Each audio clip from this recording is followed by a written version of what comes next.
from Kenya to Colombia, from Iraq to Korea, in slums, in schools, in prisons, and in theatres. Every day, people gather at TEDx events around the world to hear the best ideas bubbling up in their communities.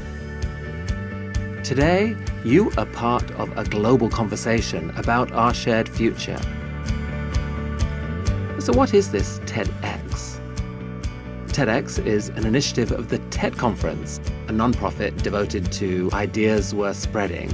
We grant free licenses to allow TED-like events to spread globally. This event today is based on the TED Conference format and ideals, but is independently organized by your local community. So please make sure to thank the team of volunteers who worked so hard on today's event. It's their ideas, dedication, and time that made it all possible. It's they who booked all the speakers, and the views you'll hear today are, of course, those of those speakers, not necessarily of TEDs. But we hope their talks spark an exciting conversation among you. This is a day for curiosity and for skepticism, for openness and for critical thinking, for inspiration and for action. The more you enter into it, the more you'll take out. And now, on with the show.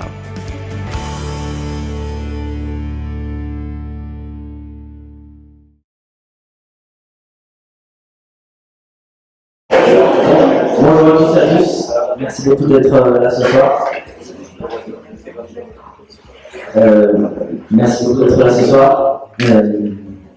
Choisissez un travail que vous aimez et vous n'aurez pas à travailler un seul jour de votre vie. Confucius. C'est sur ce thème et sur cette expression que nous avons décidé, avec François Dufour, le directeur adjoint du lycée, et tous les membres du bureau des lycéens, d'organiser cette conférence TED. Le choix d'une conférence TEDx s'est imposé à nous, non seulement pour sa résonance internationale, mais surtout pour son format, qui est ludique et dynamique. Nous, lycéens, sommes à une étape charnière de notre vie, une étape dans laquelle nous devons faire des décisions qui vont changer notre futur et stimuler les professionnels pour nous orienter dans notre choix.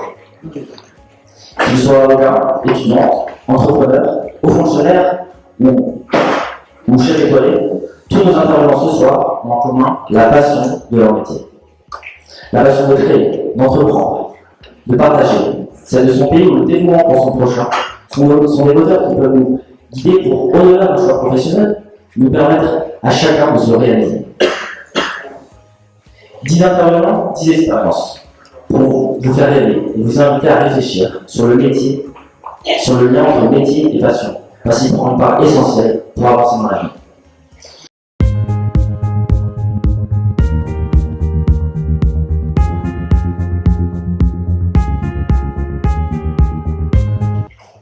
Bonjour à tous, bienvenue dans un monde meilleur, le vôtre, un peu le mien, mais surtout celui que nous allons partager. Je m'appelle Bertrand Michel, Axel, j'ai 56 ans. J'ai un double parcours, un parcours d'engagement au sein du CJT, le Maticom, et un parcours de chef d'entreprise. Mon métier, ma passion. Ces deux mots m'ont fait sourire parce que s'il y a bien un métier que je ne voulais pas faire, c'est celui de chef d'entreprise.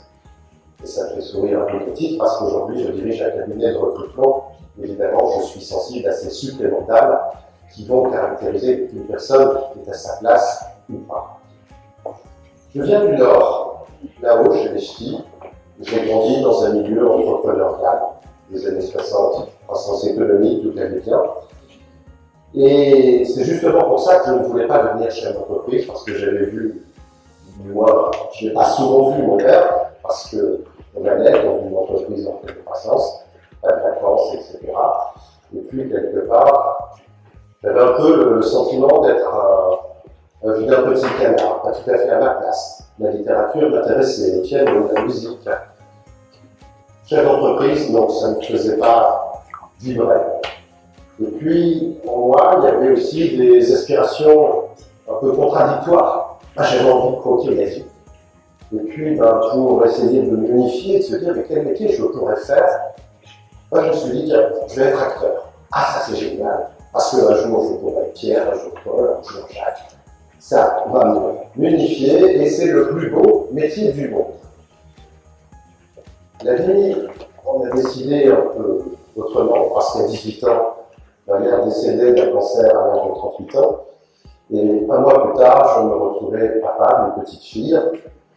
Donc, même pareil, pour la rue Blanche à Paris, adieu les paillettes, adieu les blanches, il fallait devenir sérieux.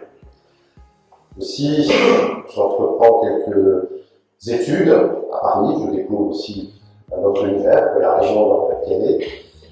Et j'abandonne assez rapidement ces études d'ailleurs, parce que pour moi, ce qui comptait, là, c'était de faire face, c'était d'assumer. Mon père avait à peu près la même vision que moi, puisqu'il disait, puisque tu arrêtes tes études, moi j'arrête de financer ta chambre de bonne là-haut, et puis tu te démerdes. Alors voilà, qu'à cela ne tienne, un petit peu ce côté coq, mais bon, on y va, après tout, on a 20 ans, 21 ans, on va y arriver. Quoi faire? Commercial, c'est pas mal. Je me souviens encore d'un prof d'histoire, Madame Thérèse-Turpin, qui me disait, mais Gontran, des congélateurs aux Esquimaux, qui peuvent en vendre tous les jours. J'allais dire, on était un peu visionnaire, parce qu'aujourd'hui, ça va peut-être, malheureusement, devenir nécessaire. Et donc, je cumule plusieurs emplois, et puis, tout marche bien. Il y a la réussite à la clé, 34 postes, dont un à Lyon, comme directeur régional chez Havas. La vie est belle. Il y avait toujours cette entreprise là-haut dans Nord-Pas-de-Calais, spécialisée dans la distribution de volailles fraîches. Et puis mon père vieillissait aussi et il prend sa retraite. Il m'appelle en disant, mon fils, j'ai décidé de prendre ma retraite, je peux arrêter l'entreprise, mais bref, je te demande de réfléchir à ce que tu veux faire. Et là, je me dis, l'entreprise porte mon nom, je ne suis pas hyper diplômé, ça me tente bien. Et pourquoi pas? J'avais dit quelques années avant, Fontaine, je ne boirai pas de mon eau. Et ben là, j'y allais clairement. Donc, je rachète l'entreprise, et puis je la développe. Et au début, je dois dire que je reproduisais un petit peu des modèles familiaux. 4 heures du matin au boulot, on rentre tard le soir, pas de vacances, pas trop de délégations, contrôle tout. Mais bon, c'est ça le travail, on franchit pour y arriver quand même. Voilà. J'ai eu la chance de croiser dans mon parcours le CJD, le Centre dirigeant d'entreprise. Ça faisait résonance chez moi. Une association, 1938, une vision, une économie au service de l'homme, et surtout, c'est là où j'ai appris mon métier de dirigeant. Ça ne s'apprend pas à l'école, ça se saurait. Mais là, on est vraiment sur des savoirs, quelle que soit l'activité d'une entreprise, on est sur des savoirs de processus et on peut diriger n'importe quelle entreprise. Ça m'a beaucoup aidé parce que c'est ce qui a permis à cette entreprise de grandir, de tripler, voire quadrupler son chiffre d'affaires, d'aller chercher d'autres segments de clients, la restauration, la distribution, la restauration collective, etc. et tout à fait. La vie est un long fleuve tranquille. Croissance à 2 chiffres. Quoi de mieux? Génial. Simplement, un jour, il y a ce petit canard du début dont je vous parlais qui revient dans ma vie et qui là me percute pleinement dans mon métier de chef d'entreprise.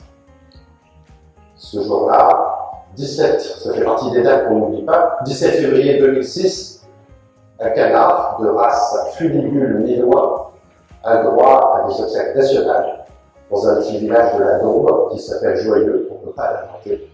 Et il amène avec lui le virus H5N1, grippe aviaire. Mon métier, spécialiste, affirme les revendiqués, distributeur de volailles fraîches dans toute la région Nord-Pas-de-Calais.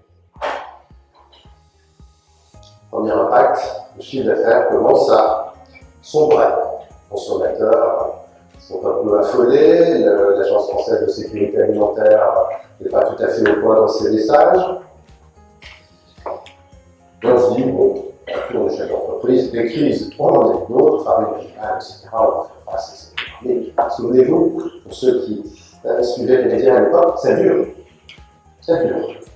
2 mois, 3 mois, 5 mois, 6 mois. Et chaque fois qu'un oiseau tombe, les journalistes, je leur en voulais beaucoup, à la télévision, nous balancent des images de guerre bactériologique. En blanc, on désinfecte, alors forcément, manger de la volaille, même cuite. Là, c'est plus de 40% de mon chiffre d'affaires. Là, en tant que chef d'entreprise, ça peut prévoir beaucoup de plans A, B, C, D, mais ça, je ne l'avais pas prévu. Et au fond de moi, je commence à me liquéfier intérieurement. Parce que je reste lucide, et puis je voyais le mur arriver, la crainte obsessionnelle de dépôt de bilan. Et pourtant, j'avais actionné quelques leviers, j'avais diminué les dépenses, réduit la voilure, enfin tout ce que peut faire un chef d'entreprise, etc. Mais ça continue. Et pour moi, je me sentais seul, pour le coup. Je ne pouvais pas jouer au pyromane, je ne pouvais pas en parler à mes collaborateurs, à la banque, à ma famille, parce que moi, ce que je voyais, c'était politique. Et finalement, c'est un ami qui m'a sorti un peu de cette spirale infernale, de cette catabase. Catabase, c'est descente aux enfers. Un soir, il voit la lumière au bureau, il passe, et puis je me réponds un peu plus, je me confie en disant c'est foutu pour moi. Je me dis là, je ne sais plus quoi faire, je vois bien ce qui va arriver, mais je peux pas tenir. Moi, 40%, le chiffre ne déconne pas. Voilà. Et là, il me dit, écoute, il me fait ce qu'on appelle une dramatisation. Il me dit, puisque tu joues à SDF, écoute, ce soir, tu rentres pas, c'est encore un printemps, tu vas t'habituer progressivement, et puis là, enfin, tout, voilà. Ça me secoue. Et il me dit une chose quand même, il me dit, mais bouge, fais quelque chose. Alors, je rentre chez moi, finalement, je ne vais pas dehors, et la nuit, le lendemain matin, je décide de convoquer l'ensemble de mes collaborateurs, 40 personnes, dans une salle de réunion. Tout le monde n'a pas le temps de se dire, mais non, je comprends, on va s'arrêter là. Mauvaise ambiance dans l'entreprise, silence. Je ne savais pas du tout ce que j'allais dire. Je rentre dans cette salle pesante, parce que dans l'esprit des uns et des autres, le patron s'est décidé. Les derniers arrivés sont les premiers licenciés. Voilà, alors que moi j'avais passé mon temps à jouer au patron. Tout va bien. Et là j'affronte, en fait, affronter c'est pas le mot, mais j'ai l'ensemble de mes collaborateurs et c'est une seule phrase qui sauve mon entreprise. C'est la première que je prononce, qui est celle-ci, j'ai décidé de ne pas licencier. Non pas que je ne pas trop plus humain que les autres ou quoi que ce soit, non, mais dans mon esprit c'était responsable. La deuxième phrase que j'ai prononcée était la suivante. On a à peu près 565 000 € de fonds propres. J'ai vu l'expert comptable, dans 8 mois, viendra ce qu'il adviendra. Moi, je ne suis pas un magicien, je ne peux plus le faire. Donc, si vous voulez chercher du boulot ailleurs, etc., je vous dirai rien. Et là, ça a produit des choses absolument merveilleuses, choses dont je n'avais pas conscience à l'époque, mais ça a produit d'abord des étoiles, ça a rallumé dans les yeux une lumière et des collaborateurs, même ceux qui ne parlaient jamais, même les plus râleurs, même les plus... On dit qu'on va pas se laisser faire. On va tous y aller, on va trouver des solutions. Et c'est ce qu'on a fait. On a acheté notre entreprise dans la charcuterie, parce qu'elle ne marchait pas trop, donc on s'est dit, on va s'élever pas quoi. Ça a marché, ça s'est pas fait comme ça. Qu'est-ce que j'ai appris de cette histoire? D'abord, 3 choses. La première, c'est que nos actions dépendent de nos visions. Paul Vassali a écrit un excellent bouquin qui s'appelle « Faites vous-même votre malheur », où il explique que si vous vous levez le matin et que vous êtes persuadé qu'il va vous arriver aujourd'hui une belle tuile, eh bien, il va arriver. Et votre cerveau va dire « T'as vu, je l'avais dit », il s'auto-justifie.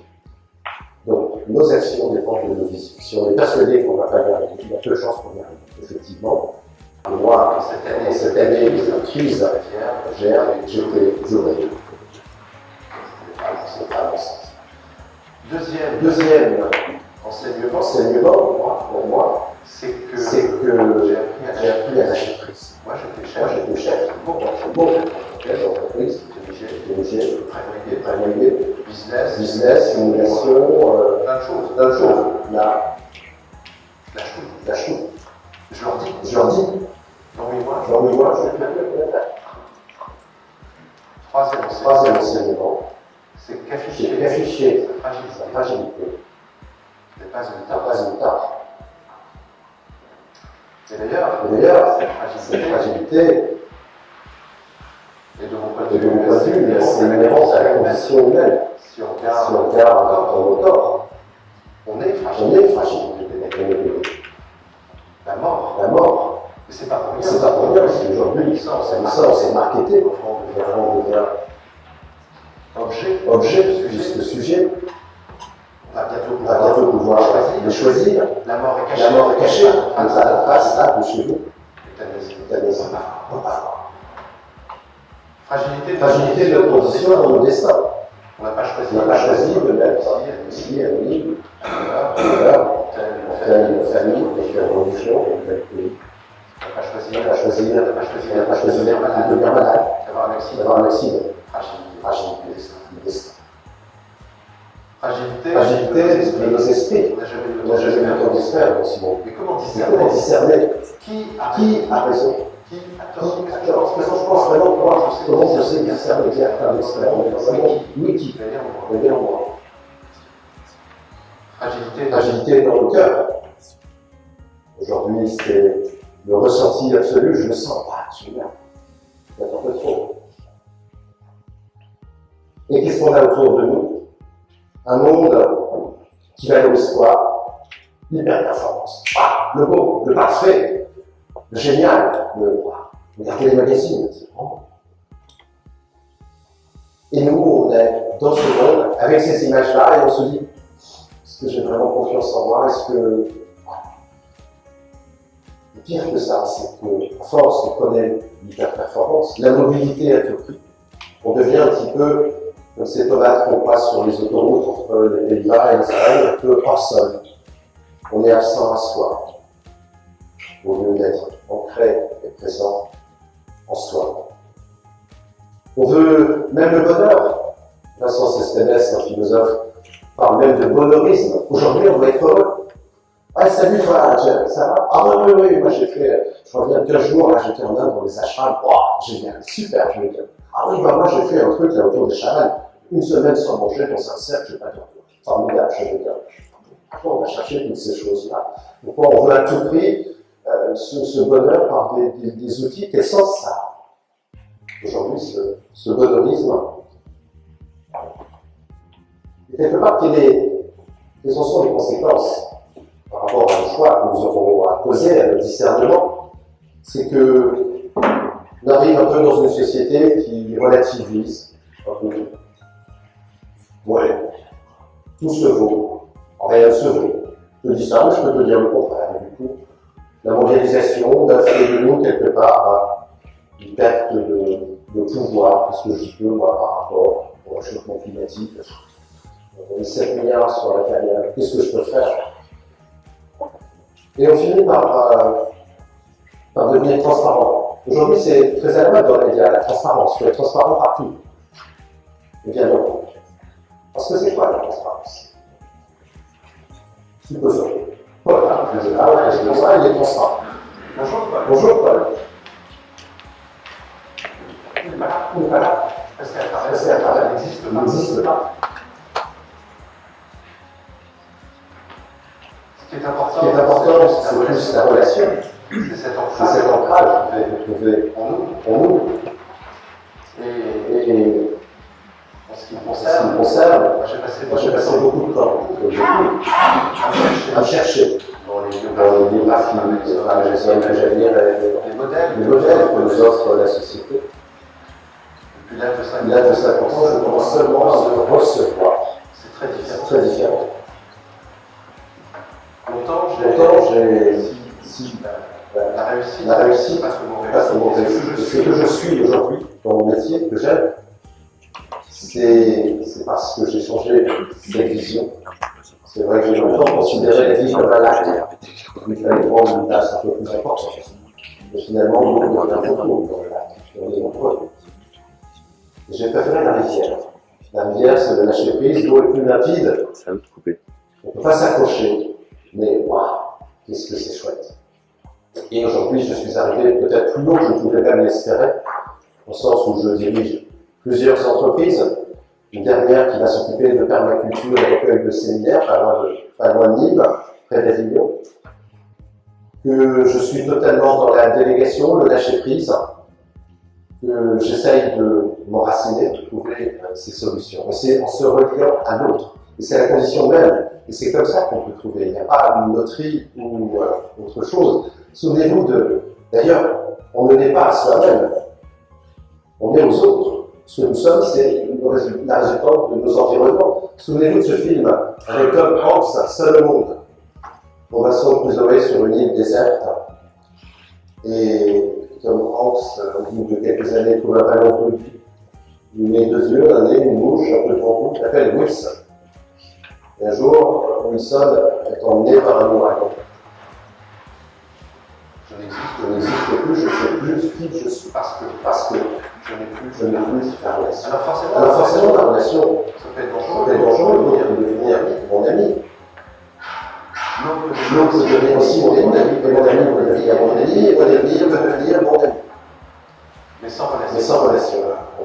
C'est comme ça qu'aujourd'hui, je me passionne pour ce métier qui, pour moi, consiste à créer des sourires tous les jours, de lâcher prise, de laisser l'intelligence collective, l'émergence par l'entreprise libérée, presque dans cette voie, pas tout à fait encore, et surtout, dans cette espèce de fécondité plutôt que de performance, qu'est-ce qui a du sens, et comment les autres trouvent leur compte dans ces projets.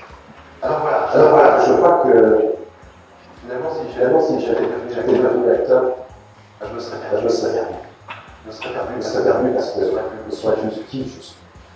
Et aujourd'hui, chercher à l'intérieur de soi, pour moi le meilleur discernement. Et je crois que la société est forte, ou sera forte peut-être encore plus de la place qu'elle laisse au plus tragique. Voilà. Soyez heureux et multipliez. Merci.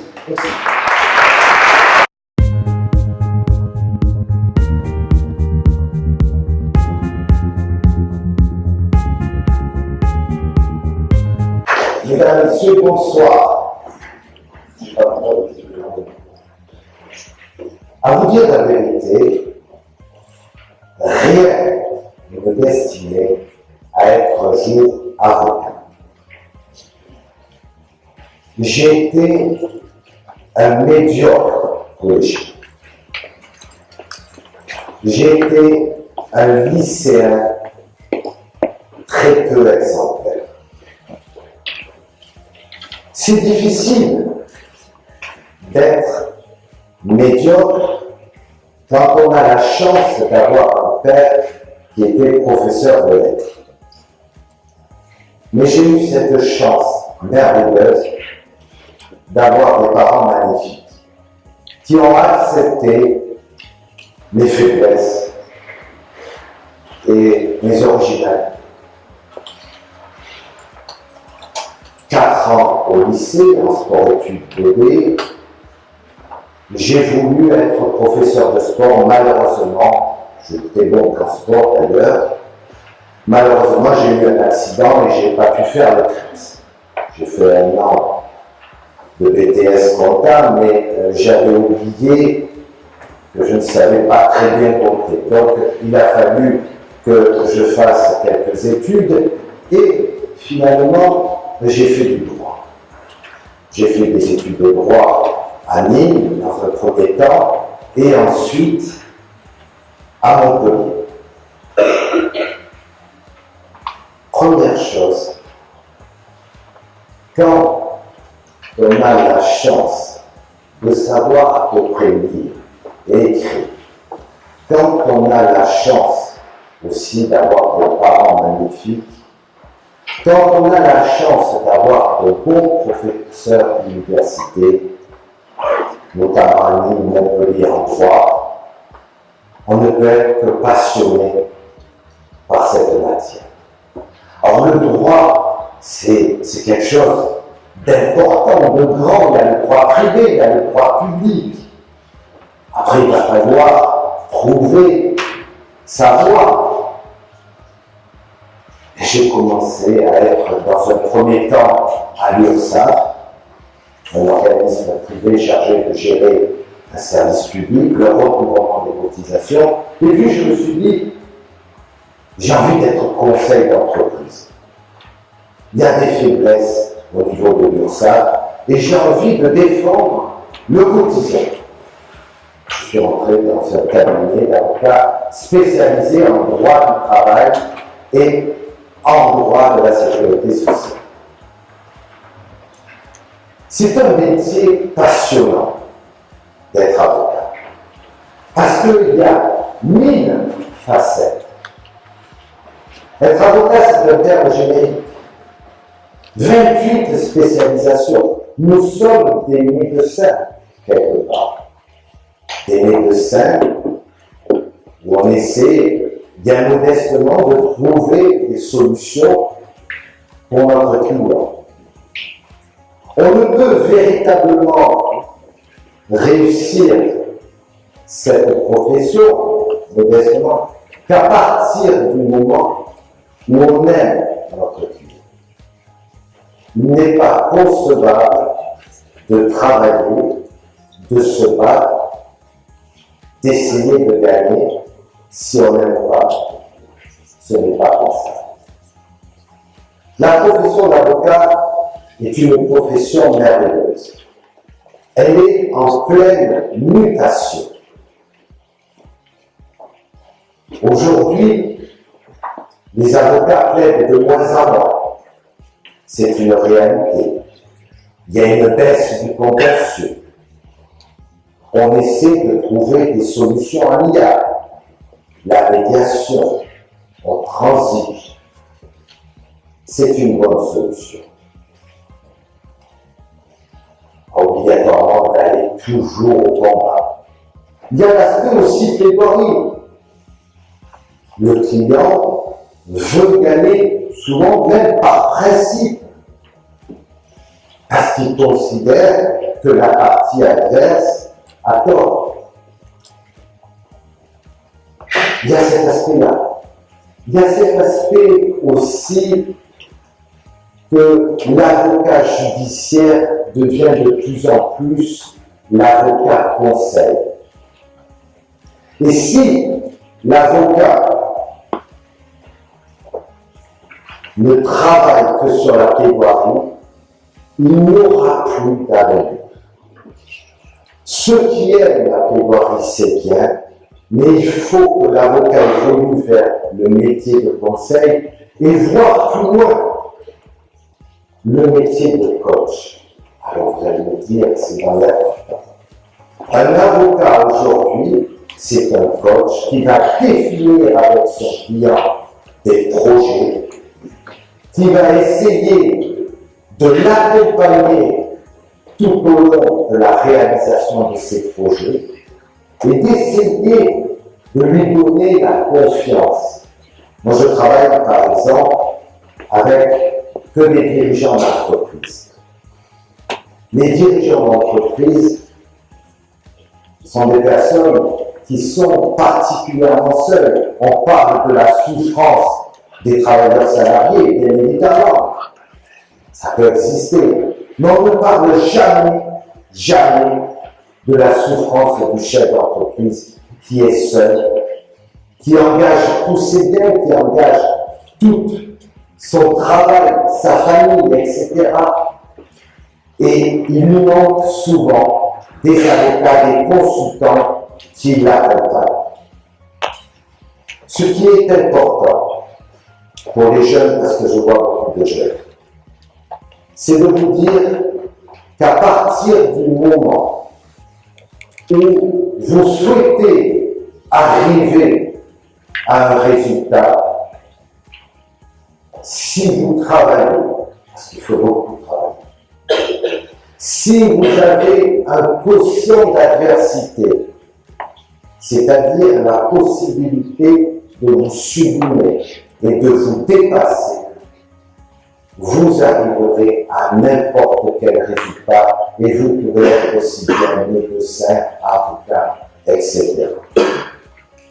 Vous avez cette chance de pouvoir vivre votre vie, quand bien même vous n'avez pas été obligatoirement un bon collégien, voire un bon lycéen. Et ça, c'est extrêmement important. Mais à un moment donné, il va falloir travailler. Et il va falloir passer des études. Les études sont intéressantes parce qu'elles nous permettent, de pouvoir se structurer. Et de pouvoir ensuite réaliser et choisir. Personnellement, être avocat pour moi, j'aurais pas misé un centime sur moi-même. Mais attention, il y a un revers dans toutes les professions, il y a une énorme investissement. Je vois des jeunes qui vont dans mon cabinet au sein de la fac ou dans quelques séminaires, il y a attention. Dernièrement, j'ai un stagiaire qui est venu au cabinet, pas à 16 heures. Stagiaire de Master 2. Master 2, là, plus seul. Je l'ai pris là juste avant de venir, me voir, je suis dit, mon ami, attends, tu travailles à temps partiel ou quoi? Est-ce que tu penses un jour que je te choisirai comme collaborateur alors que tu es arrivé à 9h30, que tu finis à midi, que tu arrives à 14h30 et que tu pars à 16h30? C'est pas ça. Être avocat ou être médecin, c'est s'investir, c'est de penser toujours à ses clients, de se réveiller aussi et de se dire je me suis peut-être trompé, est-ce que je suis toujours dans les délais? C'est aimer son client, c'est se battre, c'est de s'investir. Ça, c'est extrêmement important. Et je pense que si j'avais quelque chose à vous dire, vivez pleinement votre vie, battez-vous. Vous avez la chance d'être dans un magnifique pays qui nous donne énormément de possibilités. Ne vous gâchez pas. Vous êtes un lycéen. C'est maintenant qu'il va falloir se battre. Parce que véritablement, aujourd'hui, on donne un peu le bac à tout le monde. C'est une première clé. La deuxième clé, ça va être l'université ou les grandes écoles. Et c'est là véritablement où il faut être extrêmement motivé et avoir confiance en vous. Merci.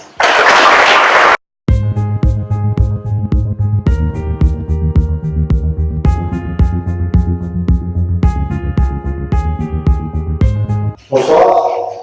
Alors, moi, j'ai de la chance parce que ma passion, c'est mon métier. Tout le monde ne peut pas parler comme ça. Faire un métier qui nous plaît. Partir tous les matins avec la banane, aller faire mon métier, rencontrer les gens, rencontrer les producteurs, parler à mes collaborateurs. C'est quelque chose de très important. Alors, comment est venue cette passion? Je ne sais pas vraiment. Mais de tout petit, je voulais faire cuisiner. Des émissions télé, il n'y avait pas tant qu'actuellement. On avait Raymond Oliver qui faisait quelques recettes le dimanche. Mais tous les dimanches, je regardais Raymond Oliver faire ses démonstrations de cuisine. Moi, ma famille, ma mère ne faisait pas trop la cuisine. Mes grands-mères aussi faisaient un peu la cuisine, mais bon, de là de dire que c'est là qu'arrive la passion, non, pas du tout. Après, c'est sûr que j'adore la nature, j'adore les producteurs, j'adore le travail bien fait. Alors peut-être ça vient dedans. Mon orientation scolaire n'était pas prévue que je parte pas dans l'apprentissage, mais un lycée professionnel. J'étais plutôt parti pour faire des grandes études, mais moi ça ne me plaisait pas. Alors je suis parti à un lycée professionnel à Nice, à l'école de l'ETSL. Et de là est partie ma passion, mon travail. J'ai eu un professeur qui m'a transmis le travail, le savoir-faire. Et de là, j'ai démarré le compagnonnage. Le compagnonnage, c'est l'école de la vie. Après, pour des raisons personnelles, bon, je ne trouvais pas mon élément de travail. J'ai démarré mon Tour de France tout seul. Et j'ai eu plusieurs rencontres qui ont fait que ma vie a changé.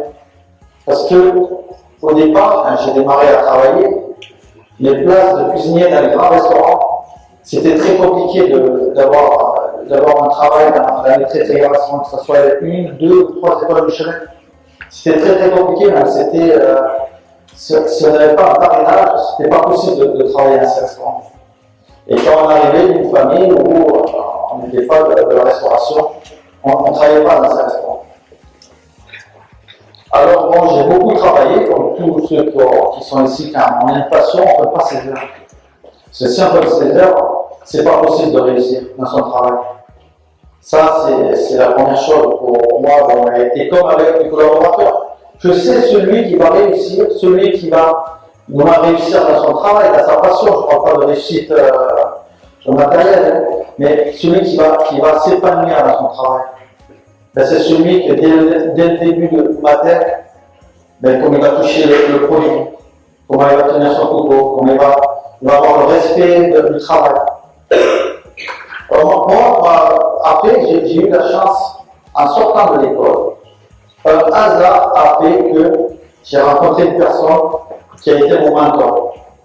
Mais comment c'est arrivé? J'étais à l'école hôtelière, il y avait un élève de ma classe qui ne voulait pas aller dans un restaurant étoilé pour les châteaux. Moi, je devais partir dans une chaîne d'hôtel. Et j'ai supplié mon professeur de pouvoir faire ce stage dans ce restaurant. Après plusieurs dizaines de fois qu'il il m'a envoyé.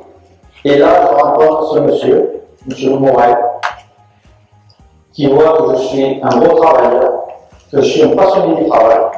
Et de là, il m'a fait mon tremplin. Et de ce jour-là, j'ai fait un tour de France, des meilleurs tables français. Alors, je suis passé dans le sud-ouest, je suis allé en Bretagne, je suis parti en Alsace, j'ai fait le centre, j'ai fait le Rhône-Alpes, je travaille en Provence. J'ai pas eu peur de partir aussi. Parce que nous, notre métier, pour l'apprendre, il faut faire toutes les régions. Il ne faut pas rester canine ou à l'est, comme moi je suis à l'est. Si vous faites ça, vous êtes le cul. Il faut prendre ses valises et partir. Mais il y a 30 ans, on ne partait pas aussi facilement que maintenant. Maintenant, tout le monde s'en va, tout le monde a parlé, tout le monde a travaillé. Mais nous, à l'époque, les gens restaient un peu chez eux. Moi, à 18 ans, je suis parti. Je suis allé travailler à Méribel. Après, je suis parti à Anizet. Voilà mon départ. J'ai rencontré aussi, après, Cholet Salon à Lyon. Il y avait un concours qui s'appelle le Bocuse d'Or. Et là, je découvre les meilleurs ouvriers de France. Je ne savais même pas ce que c'était à l'époque. Je vois des chefs avec des vestes blanches et des cols brillants rouges. Et un jour, je dis, je veux être ça. Ça, c'était mon challenge. Mon premier challenge, c'était ça. Parce que je suis quelqu'un de challenge. Et là, j'ai dit, ben, écoute, il faut que tu travailles avec les meilleurs de France pour qu'un jour tu sois le meilleur de France. Et bien, j'ai démarré dans des restaurants, je regardais les restaurants, et je suis allé travailler avec les meilleurs de France. C'était dur, hein, très dur, parce que les chefs sont durs. Parce qu'il y a de la rigueur, de l'exigence, et qu'il y a, ils n'acceptent pas les rôles. Il faut que ça soit en temps, en heure, que tout soit parfait, parce que c'est un moment de fête qu'on va au restaurant. Il faut que les gens soient éblouis, qu'il y ait de l'émotion, qu'on les étonne, les clients. C'est dur d'étonner les clients maintenant. Parce que tout est lu, on voit tout à la télé. Tout le monde regarde. Et puis, après avoir fait cette formation, j'ai fait un autre grand chef. C'est un chef 3 étoiles Michelin, Georges Blanc, où j'étais son adjoint, j'étais son chef de cuisine. Et là, j'ai travaillé pendant 5 ans. À ce moment-là, je commençais à savoir faire la cuisine quand même. Mais ce monsieur m'a ouvert l'esprit. Parce que moi, j'étais cantonné que dans la cuisine. Je voyais que la cuisine. Et lui m'a fait voir que c'était un chef d'entreprise. Un chef d'entreprise qui a 350 à 400 employés. d'ouvrir des affaires, d'être en avance sur les autres. Et ce gars, il m'a vraiment appris ce qu'il fallait que je fasse 15 ans plus tard, ce que je fais maintenant. Et après, je suis parti à Colias, là où il a fallu que je prouve tout ce que j'avais appris durant toute ma carrière d'apprentissage de cuisinier. Je parle d'apprentissage. J'ai 34 ans déjà. Pendant plus de 15 ans, j'ai appris, j'étais un apprenti de mon travail, j'écoutais. Et là, je commence à dire, je reviens dans ma région, je dis là maintenant, c'est à toi de prouver. Et puis, je travaille dans ce restaurant, le Castellas, j'arrive en 2004, personne ne me connaît dans la région, c'était normal. Et 2 ans plus tard, je gagne une école Michelin. Alors là, déjà, ça commence, les médias commencent à savoir qui je suis, d'où je viens. Et 3 ans plus tard, je gagne une 2e école Michelin. Là, c'est en 2009. Et là, je dis, je ne m'arrête pas maintenant, j'ai mon rêve à aboutir. Et en 2011, je passe le concours de meilleur de France, et je réussis mon challenge d'être comme le barreau, comme ce que je rêvais quand j'avais 18 ans. Et là, je croyais avoir fini ma carrière au moins de challenge. Et puis je commence à m'ennuyer. Je dis voilà, ça y est, je suis arrivé, je vais arriver un peu mort. J'ai une affaire que je travaille pour moi. Et là, c'est le nouveau challenge depuis 4 ans. J'arrive sur Nîmes, au Mazoulouda. Et là, je vois que j'ai rien, je sais rien. Parce que là, c'est chef d'entreprise. On est 45 à travailler. Là, c'est là que les problèmes commencent. Gérer le personnel, mais quand on est chef, on ne gère pas le personnel pareil comme on est chef d'entreprise.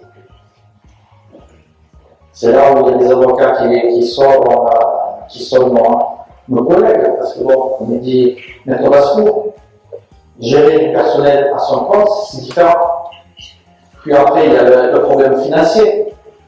Parce que là, c'est des mots de faire la cuisine, mais il faut qu'en 45, il faut qu'il y ait des clients qui viennent et qui reviennent.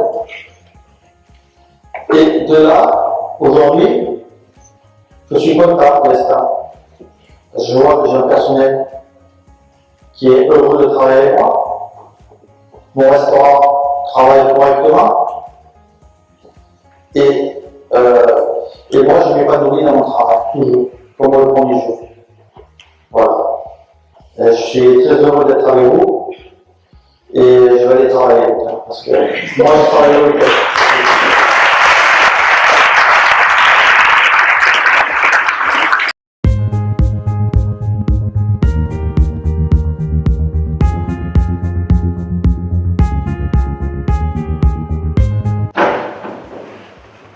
Bien, bonsoir, merci de m'avoir invité pour les organisateurs.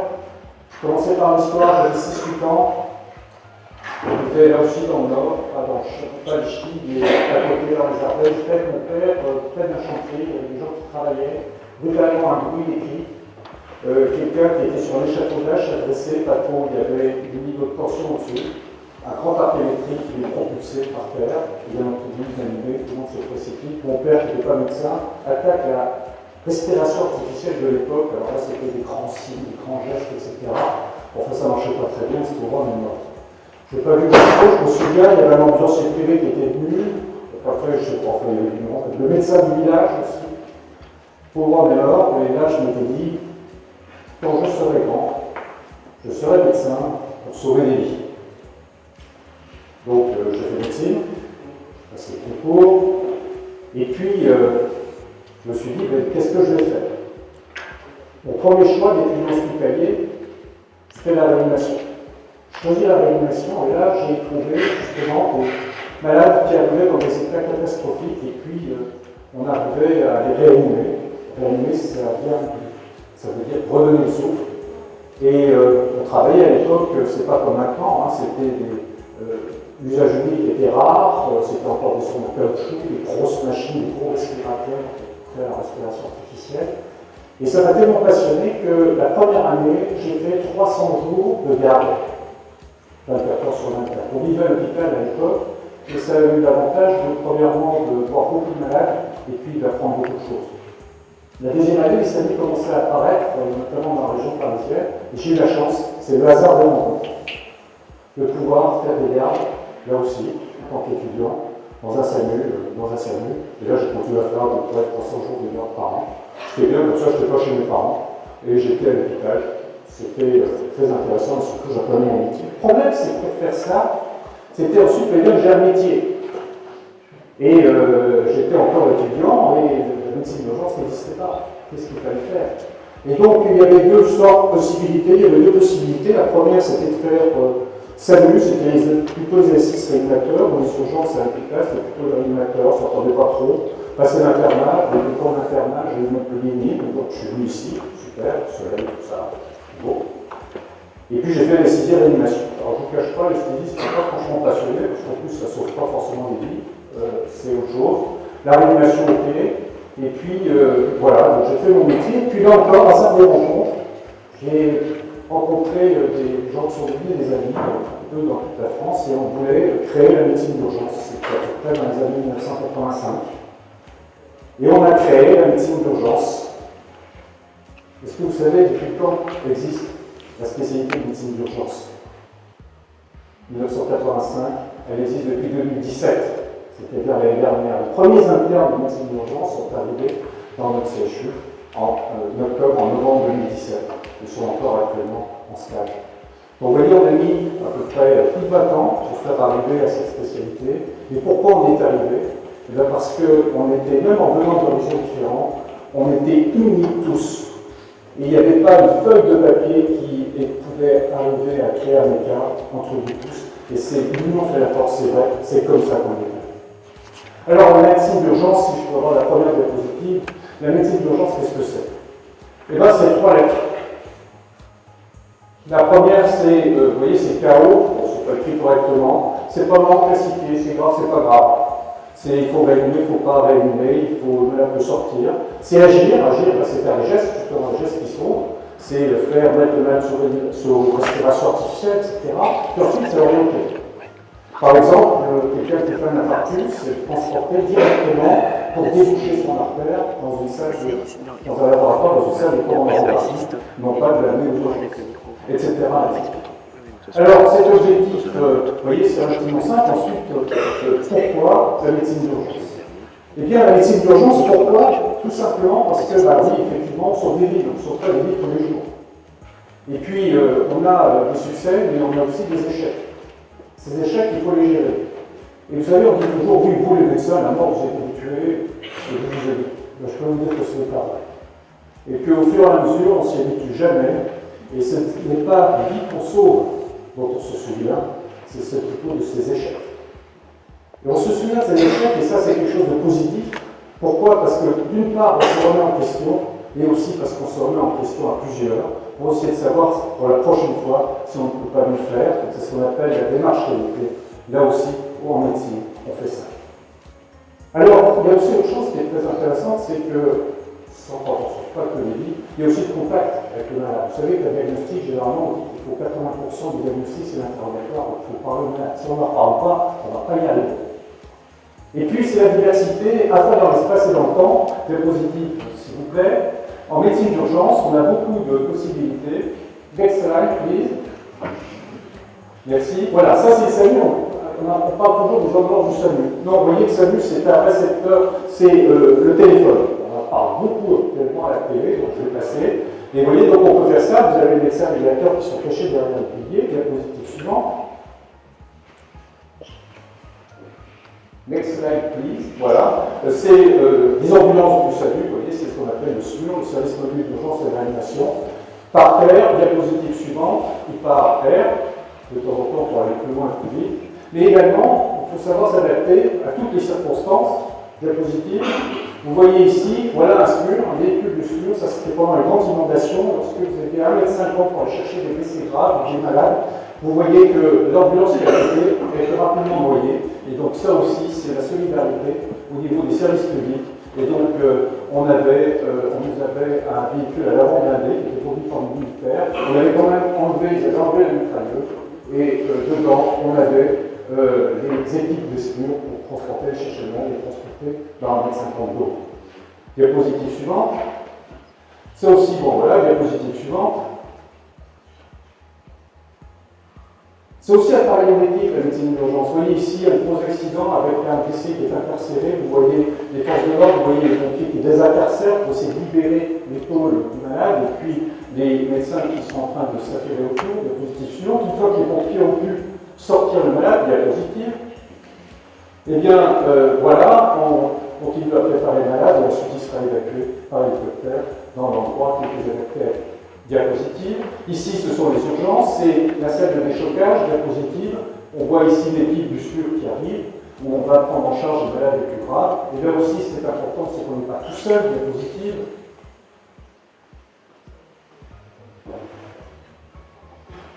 Travailler avec les infirmières, travailler avec les aides-soignants, travailler avec d'autres équipes, parce qu'on n'est pas seul, diapositive. Voilà ici une équipe chirurgicale qui est en train de planter une rate qui saigne, comme on dit, qui saigne la rage après un accident avec l'anesthésiste. Donc vous voyez qu'on n'est jamais seul et travailler en équipe est quelque chose d'extrêmement important. Diapositive suivante. Mais c'est aussi ça. On parlait tout à l'heure des canards, mais là, vous voyez, on s'entraîne là aussi pour tous les risques liés à l'MRDC, nucléaire, radiologie. Et il faut apprendre à s'habiller, à mettre un masque, il faut surtout apprendre à se déshabiller. Parce qu'autrement, on va se contaminer. Diapositive suivante.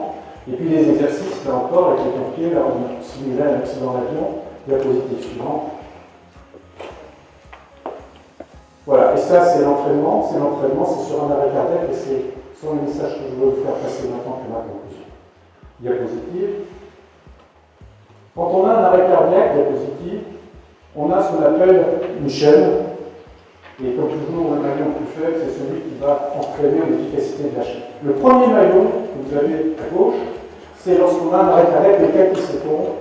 S'il agit, si ça arrive devant le témoin, eh bien ça va être mieux. Le deuxième maillon, c'est ce témoin où quelqu'un va attaquer une manœuvre de réanimation cardio-pulmonaire, comme on vient de voir. Et puis si on a un défibrillateur, je sais qu'un défibrillateur à l'eau, quelque part, c'est important pour ça, si je tombais, maintenant, c'est pas quelque chose pour moi. Et puis enfin, là c'est la partie SMUR, c'est la partie du SAMU, c'est la partie médicale. Eh bien, si j'arrive tout seul et qu'on n'a pas fait les trois premiers maillons, cette personne qui vient de tomber, vous allez pouvoir, il y aura 2% de chance qu'on puisse le récupérer. Par contre, si tout le monde fait son travail, tous les citoyens font, j'appelle tout de suite, je fais ma réanimation, je fais les gestes qui sauvent, etc., j'arrive à 40%. Donc mon message, il est là. C'est que pour sauver des vies, il faut commencer par faire des gestes d'urgence. Et que ces gestes d'urgence, c'est un acte citoyen. D'abord, c'est dans la loi. Et personne n'est censé ignorer la loi. Et c'est pourquoi il faut s'entraîner. Diapositive, ça va être la dernière. Voilà, c'est appeler, masser, défibriller pour sauver les vies. Et c'est à nous tous, c'est notre devoir. Je ne ferai pas mieux que vous ce soir parce que j'ai rien d'autre. Que si ça se passait, on puisse sauver des gens. Et c'est un acte citoyen. Voilà ce que je voulais vous dire. Je vous remercie.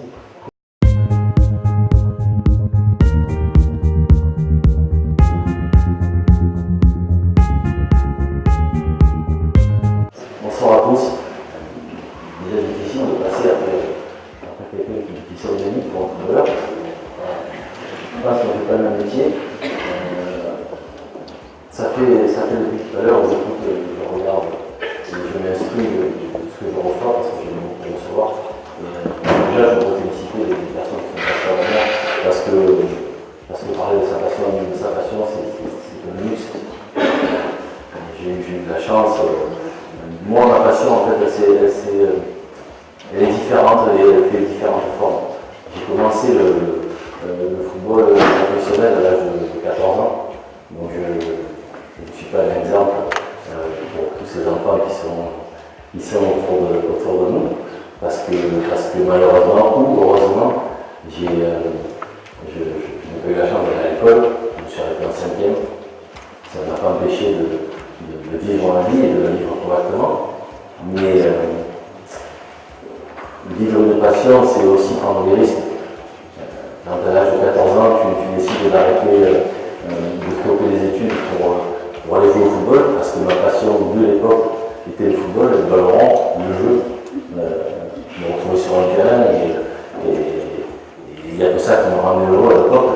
J'ai eu la chance d'en vivre pendant 15 ans de ma vie. J'ai arrêté ma carrière à la mi-temps juste après. 32 ans. Là, j'ai vécu vraiment ma passion, qui était le ballon, le football, le jeu.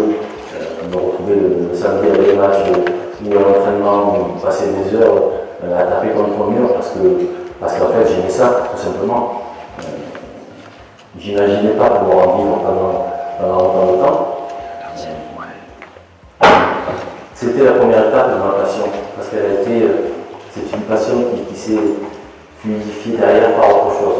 L'autre côté du miroir aujourd'hui, c'est le côté administratif. Ça fait maintenant 15 ans que je suis employé du Mouambi, où j'ai commencé sans faire la Smith Ford, on va dire. J'ai commencé dans les postes les plus bas du club, où j'ai tracé le terrain, j'ai fait le déjeuner des enfants, j'ai tenu la boutique, j'étais au secrétariat, je me suis occupé des relations avec les supporters, des relations avec la presse. Et puis il y a 3 ans de ça, une personne est arrivée au club et qui est aujourd'hui le président du club. Et je ne sais pas pourquoi cette personne-là s'est dit, bah tiens, il y a un mec, ça fait 12 ans qui nettoie les vestiaires en fait, et qui, à un moment donné, il s'est dit pourquoi ne pas lui donner un rôle important dans ce club. J'ai la prétention de dire qu'aujourd'hui je suis le numéro 2 du Lyon Olympique, derrière M. Assaf. On a commencé l'aventure il y a 3 ans, on se retrouve aujourd'hui en Ligue 1. Je vois beaucoup de gens, je pense que beaucoup de gens ont vibré avec nous cette année. Je sais que parmi vous, il y a aussi des passionnés de mon métier et du football. Vous le vivez différemment.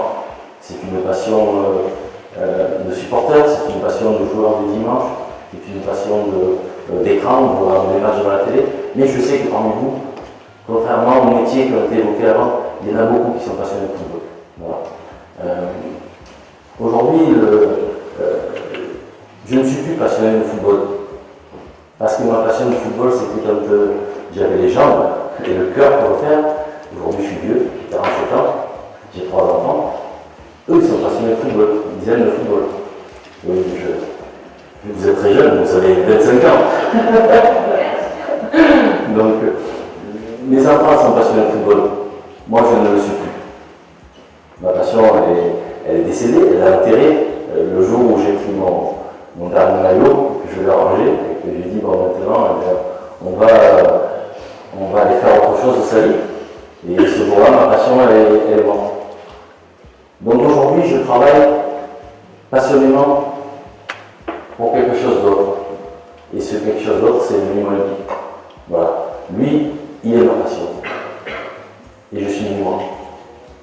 Je suis pas ch'ti. Désolé. Je suis moi et j'aime un club.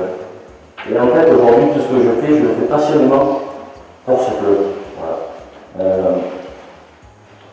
Je n'aime plus le football, c'est pas le mot. J'aime participer au football.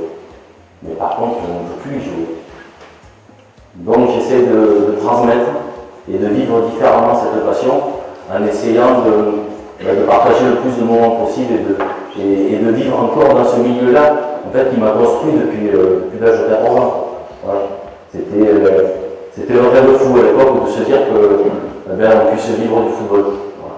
Mon papa était footballeur, donc j'ai baigné, je suis tombé dans le petit. Mais le football est un métier où il y a beaucoup d'appelés et il y a très peu d'élus. Donc sur des catégories de 500, 600, 800 gamins, il arrive peut-être à sortir 2 ou 3 footballeurs pro. Donc à l'époque, il n'était pas évident pour moi de me dire que j'allais vivre de cette passion. En fait, ce que moi je veux vous dire, en fait, c'est que le football est un métier artistique. Donc c'est un métier il faut obligatoirement l'aimer et en être passionné pour le réaliser. Quand je vois des avocats ou des médecins ou des chirurgiens, je peux comprendre leur passion. Mais ce n'est pas le même que le sportif de haut niveau. Nous, c'est ancré en nous. C'est quelque chose qui nous fait vivre, qui nous fait avancer, qui nous fait bouger. et qui, à un moment donné, en plus de tout ça, te permet de gagner ta vie et de te construire. Donc moi, ce que je conseille à tout le monde, ben, c'est de vivre la vie la plus belle possible, parce que une vie passionnée, c'est une vie merveilleuse. Et je vous le souhaite à tous.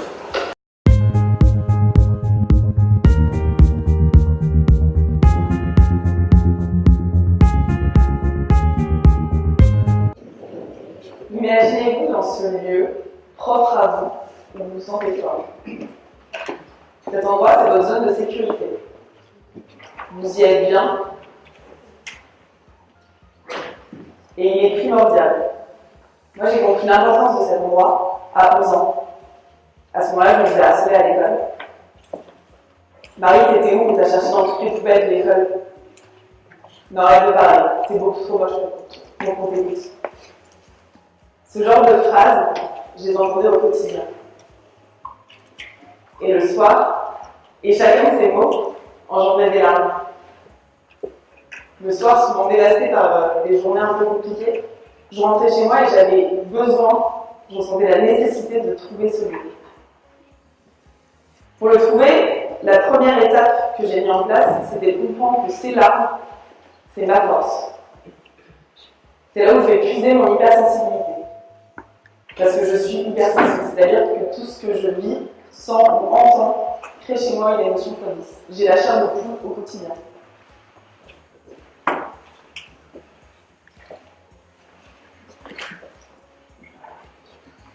À ce moment-là, j'habitais au Maroc. J'ai donc passé beaucoup de temps dans les souks. Il y avait une joie de vivre, une énergie, des couleurs qui m'habitaient. Ça me faisait vibrer, ça me rendait heureuse et je me sentais bien. Et assez vite, je me suis liée d'amitié pour un vendeur de passementerie et de bijoux, Aziz, qui, je pense, un peu touché par ma curiosité et cette petite fille sensible qu'il avait en face de lui, m'a appris son savoir-faire. Il m'a appris à travailler MyShore, à assembler les perles, le tissu, le plastique. Et donc, à 11 ans, j'ai décidé d'investir 60 € en MyShore à en faire. J'ai acheté tout ça, je suis rentrée chez moi, j'ai installé ma chambre dans un atelier. Et le soir, après ces journées, je rentrais et je créais. J'avais trouvé mon espace de sécurité. Je m'étais créé mon monde. La première année, j'ai gagné 600 €. En fait, ce qui est primordial, c'est que à ce moment-là, je me suis créé mon univers. Un endroit où je me sentais bien. J'avais compris comment être moi-même. Et ça, c'est primordial, parce que si vous regardez chacun d'entre vous, les personnes que vous admirez, ça peut être des célébrités, des gens de votre famille, de votre entourage, certaines personnes qui ont parlé aujourd'hui, vous verrez que ce qui les rassemble, c'est qu'ils sont complètement différents. Qu'ils sont complètement eux-mêmes. Ce qui les rassemble, c'est qu'en fait, ils ne se ressemblent pas.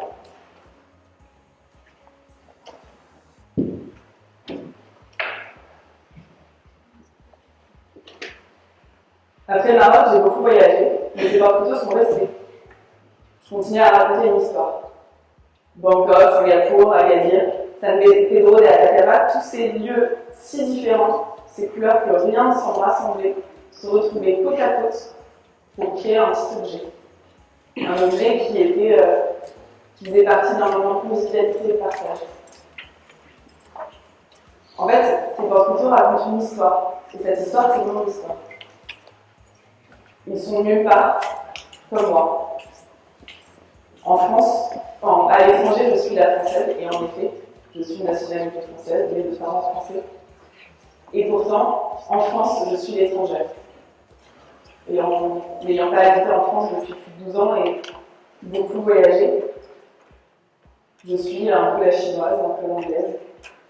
Mais en fait, je ne suis rien de tout ça.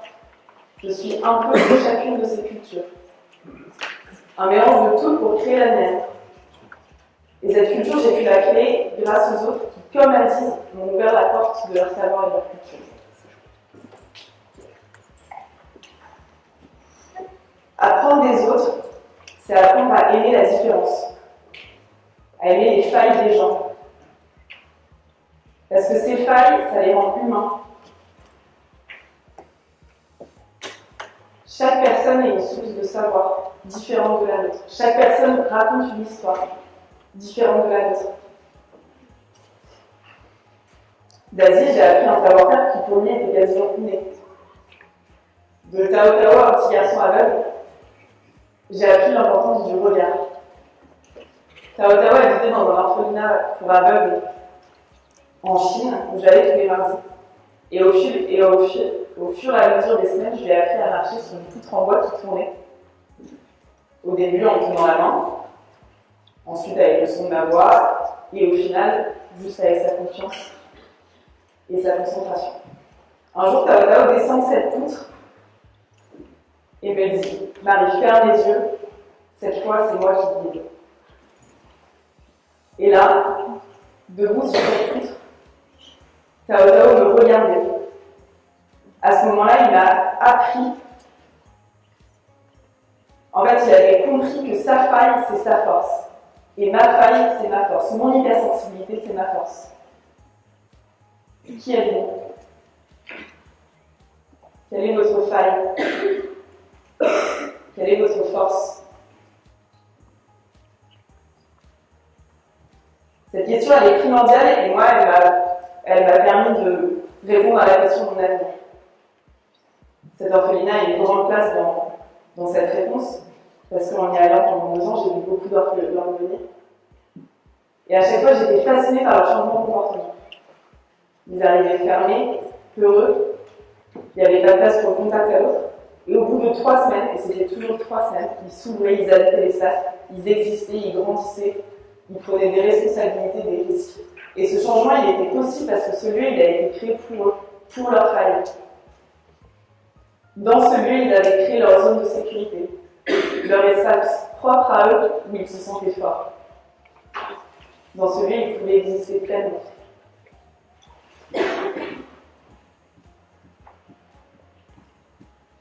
Aujourd'hui, j'ai une naissance dans le domaine de l'architecture.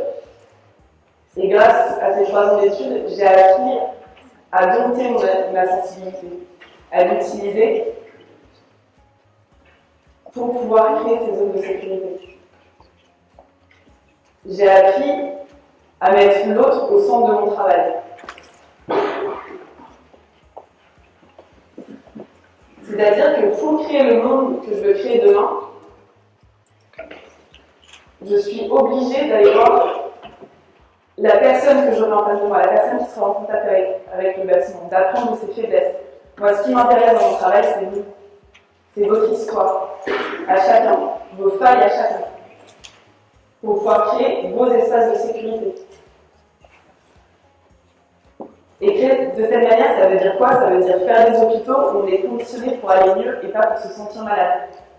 Faire des écoles où on a envie d'aller, on a envie de travailler, on a envie de se donner à fond. Des bureaux où on a chacun notre zone de productivité. Des maisons familiales où on n'est pas isolé. C'est pas du tout un monde utopique que je vous présente, c'est un monde où l'architecte passe après l'habitant. C'est une architecture pour l'homme. En tant qu'humain, on cherche constamment à se rassurer. Se rassurer qu'on est aimé, qu'on est beau, qu'on est intelligent.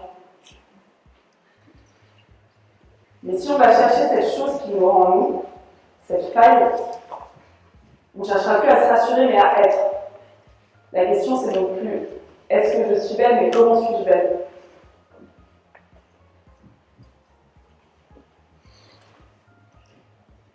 On a tous une histoire plus ou moins challenging qui nous a fait prendre conscience de cette faille. Vous avez tous une histoire plus ou moins challenging qui vous fait prendre conscience de cette faille. Et en plus de ça, vous avez tous un but, quelque chose que vous voulez voir se réaliser. Le moment où vous mettez cette faille, qui est en fait votre don, ce don au service de ce but, vous trouverez votre vocation. Du coup, la perspective du succès, c'est pas tant qu'est-ce que je fais, mais comment je le fais. Donc chacun d'entre vous peut changer ça. Même les plus vieux qui ont l'impression d'avoir déjà choisi leur métier.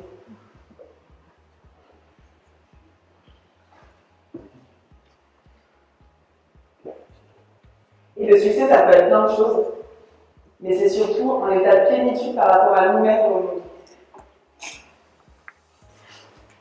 Le moment où j'ai compris que mon hypersensibilité, mon don, et mon but, mon désir de créer ces espaces de sécurité pouvaient être mis au service l'un de l'autre, j'ai compris que je pouvais devenir une créatrice d'espaces humains.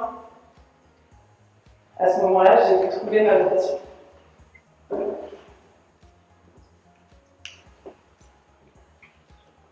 Donc si vous allez chercher en vous ce moment qui pique un peu comme on a vu, et que vous en parlez à vos voisins, vous allez comprendre où est cette faille. Vous allez apprendre à grandir. Aller vers l'autre, c'est voyager.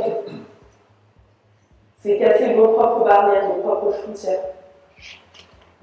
Et aller vers l'autre, c'est vous révéler. Pour trouver cette faille. Pour comprendre cette faille. Donc je vous repose la question. Qui êtes-vous? Quelle est votre faille? Quelle est votre force?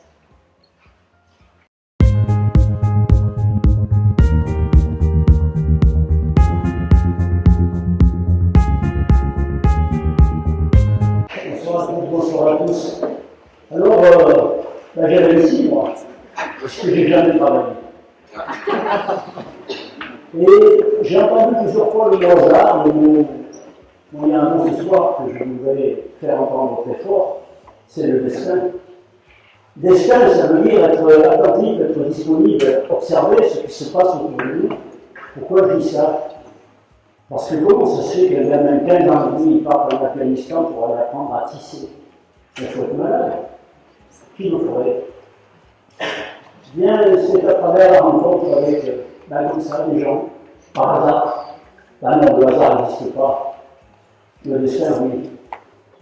Je suis apprenti pédagogisme à Valence. Et j'apprends par correspondance ici, le métier. Un jour, on m'envoie à Lyon. Parce qu'à Valence, il n'y a pas de magasin de tapis. Et on m'a demandé de faire une vitrine sur le tapis. Je rencontre à Lyon un marchand qui m'autorise à faire sa vitrine. Mais je ne sais pas manipuler les tapis, j'y arrive pas, c'est compliqué. Il y a un vieux monsieur dans un coin du magasin qui se propose de m'aider. C'est un harmonien. Il m'a dit de me dire que chaque fois que j'entends parler d'harmonie, je suis très ému. Excusez les émotions, elles viennent comme ça. Et alors, ce monsieur va me proposer de m'aider dans la journée, il va me réaliser avec moi la vitrine, il va toute la journée me donner un coup de main, et le soir, il m'a invité à manger la soupe. Et le temps de ce repas, cet Arménien va me dire, mais qu'est-ce que c'est ce métier que tu apprends? Il n'y a pas d'avenir là-dedans. Tu devrais apprendre mon métier, tu sais mon métier. Son métier, c'est de préparer les tapis. Vous voyez un petit peu là, ça c'est une profession. Et puis, il me dit, et puis c'est moi qui vais t'apprendre. Et lorsqu'on est jeune, on est un petit peu influençable, et moi ce monsieur, vieux monsieur, hein, il a 75 ans, ce monsieur, j'aime bien. Et j'ai envie de travailler avec lui. Et le lendemain, on va baratiner ma mère pour que ça puisse se faire. À la maison, j'ai un papa militaire, mais c'est maman qui commande. Et je vais me retrouver apprenti chez M. Mikhailov à Lyon, qui est le plus gros marchand d'Europe à l'époque. Maintenant, au bout de quelques semaines, ce patron va me convoquer pour me dire ça va pas. Depuis que tu es là, que rien ne se fait. Cabazien, il te raconte ces histoires d'harmonie, d'exode, de massacres, etc. Et toi, tu l'écoutes sans rien faire. Lui non plus, je ne fais rien. Bref, ça va pas. Si tu veux vraiment apprendre, il faut que tu partes. Je vous fais court parce que le voyage est long. Mais je vais avoir le choix entre l'Iran, la Turquie ou l'Afghanistan, parce que mon patron me dit, tu sais là-bas, les anciens, ils sont là pour apprendre aux jeunes.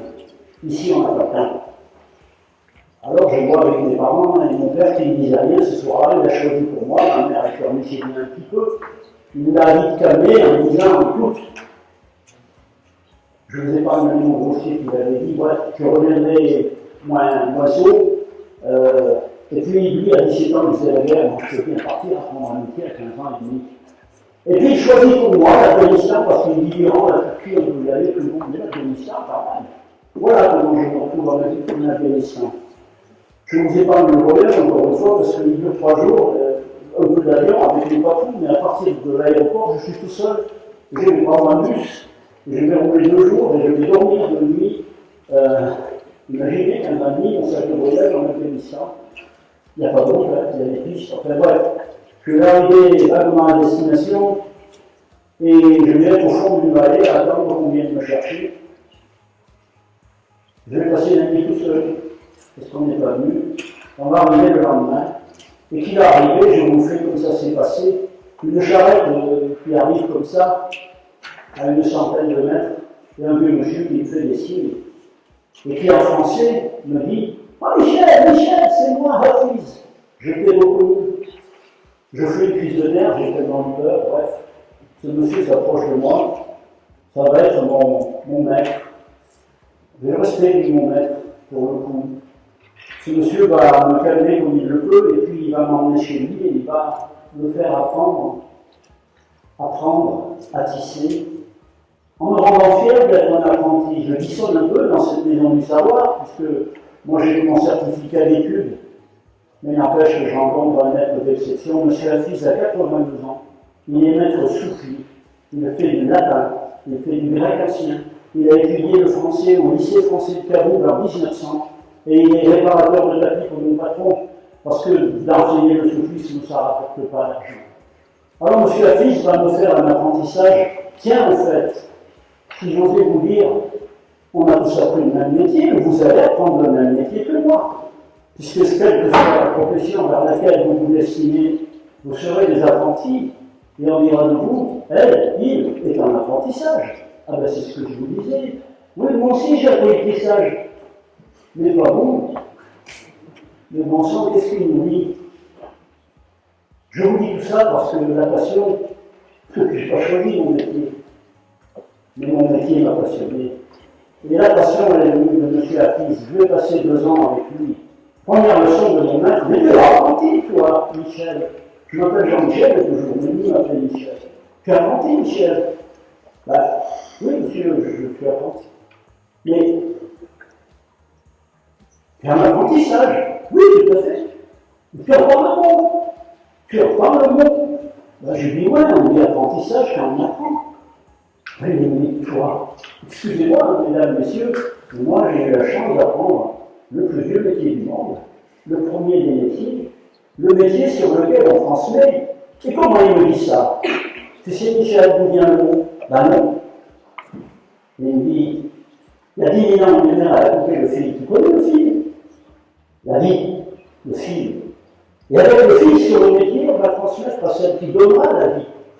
Elle va lui transmettre le métier, c'est-à-dire le tissage. Elle va lui apprendre à s'habiller, à couvrir, à protéger, à isoler. Et puis elle va lui apprendre à vivre, puisqu'elle va lui enseigner le sens des dessins qu'elle mettra sur ses tissages. Et les nomades, parce que nous sommes tous nomades, il y a 10 ans, mais ils vont voyager les uns vers les autres avec ce qu'ils ont sur le dos. Et donc transmettre à leurs voisins. Ils partiront à leur tour ailleurs. Pourquoi je vous raconte ça? Vous avez fait des études. Il y en a, je suis sûr, qui ont appris le latin.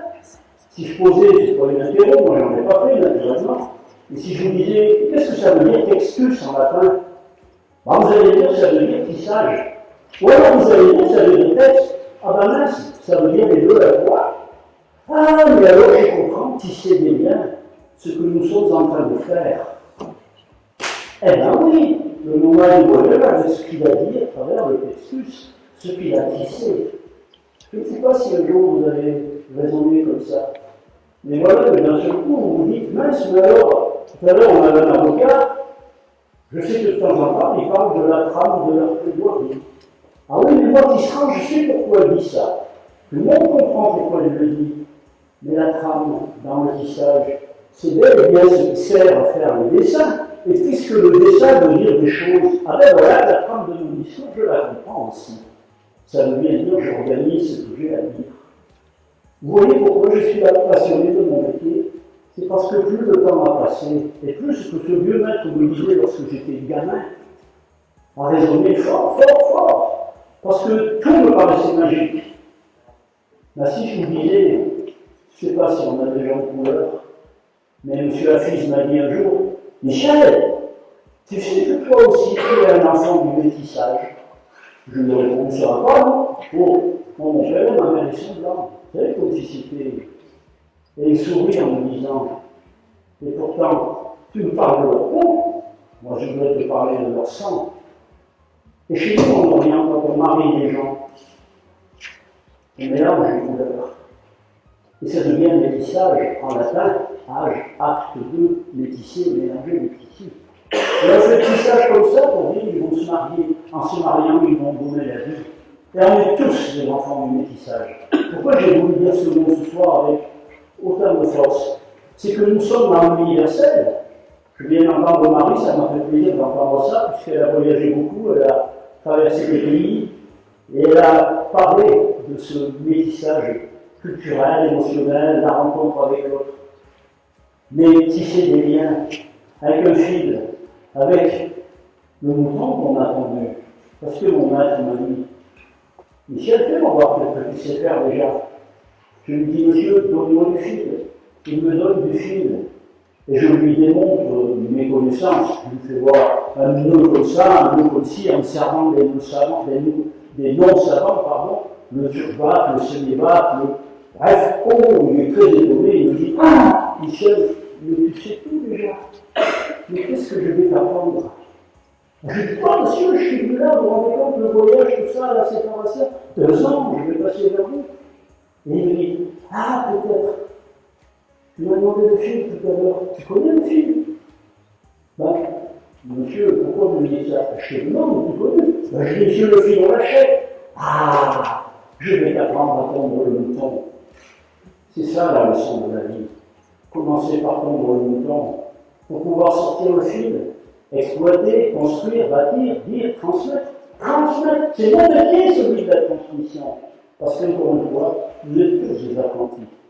Voilà ce que ce soir je leur dis en quelques minutes. Je prends 1h30 avec c'est compliqué pour moi. Mais vous dire quand même, j'ai monté 2 mots sur lesquels je ne voulais pas passer. Le mot textus, le mot apprentissage, bien sûr. Et puis 2 leçons de vie, si vous m'autorisez. Et puis je vois le temps, c'est fini pour moi, mais tant pis, je continue. 2 petites leçons de vie, parce que je sais qu'ici dans la salle, il y a pas mal d'adolescents. Et les adolescents, ça a souvent du mal à se lever le matin. Alors je voulais vous dire comment mon maître m'a réveillé le matin, parce que c'est une si belle leçon. On oublie ça. Je dormais par terre chez lui. Il n'y a pas d'eau, il n'y a pas d'électricité, on mangeait au doigt. On est au Moyen-Âge, un peu, en 64, on a le bénissant.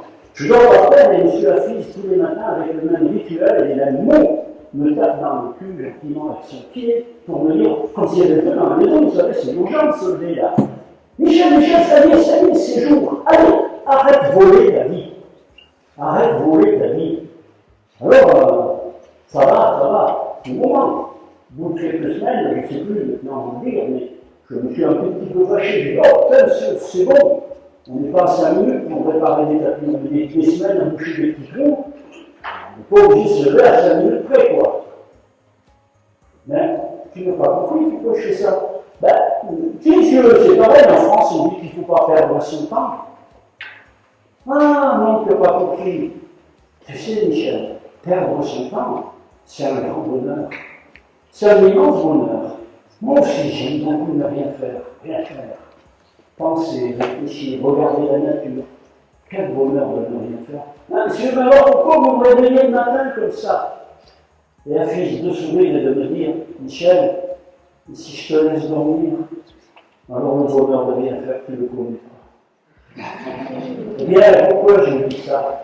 C'est parce que chaque matin, c'est un cadeau du ciel. On ne se rend pas compte. Il y a bien un matin où on ne verra plus le matin. Alors en attendant chaque matin, avec passion, levez-vous parce que debout, vous êtes vivants. Merci beaucoup.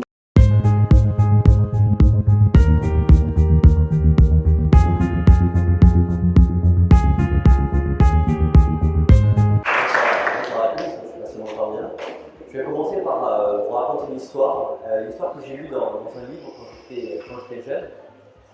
C'est l'histoire d'une patiente en fait, qui était au départ une pianiste professionnelle et elle devait faire un concert.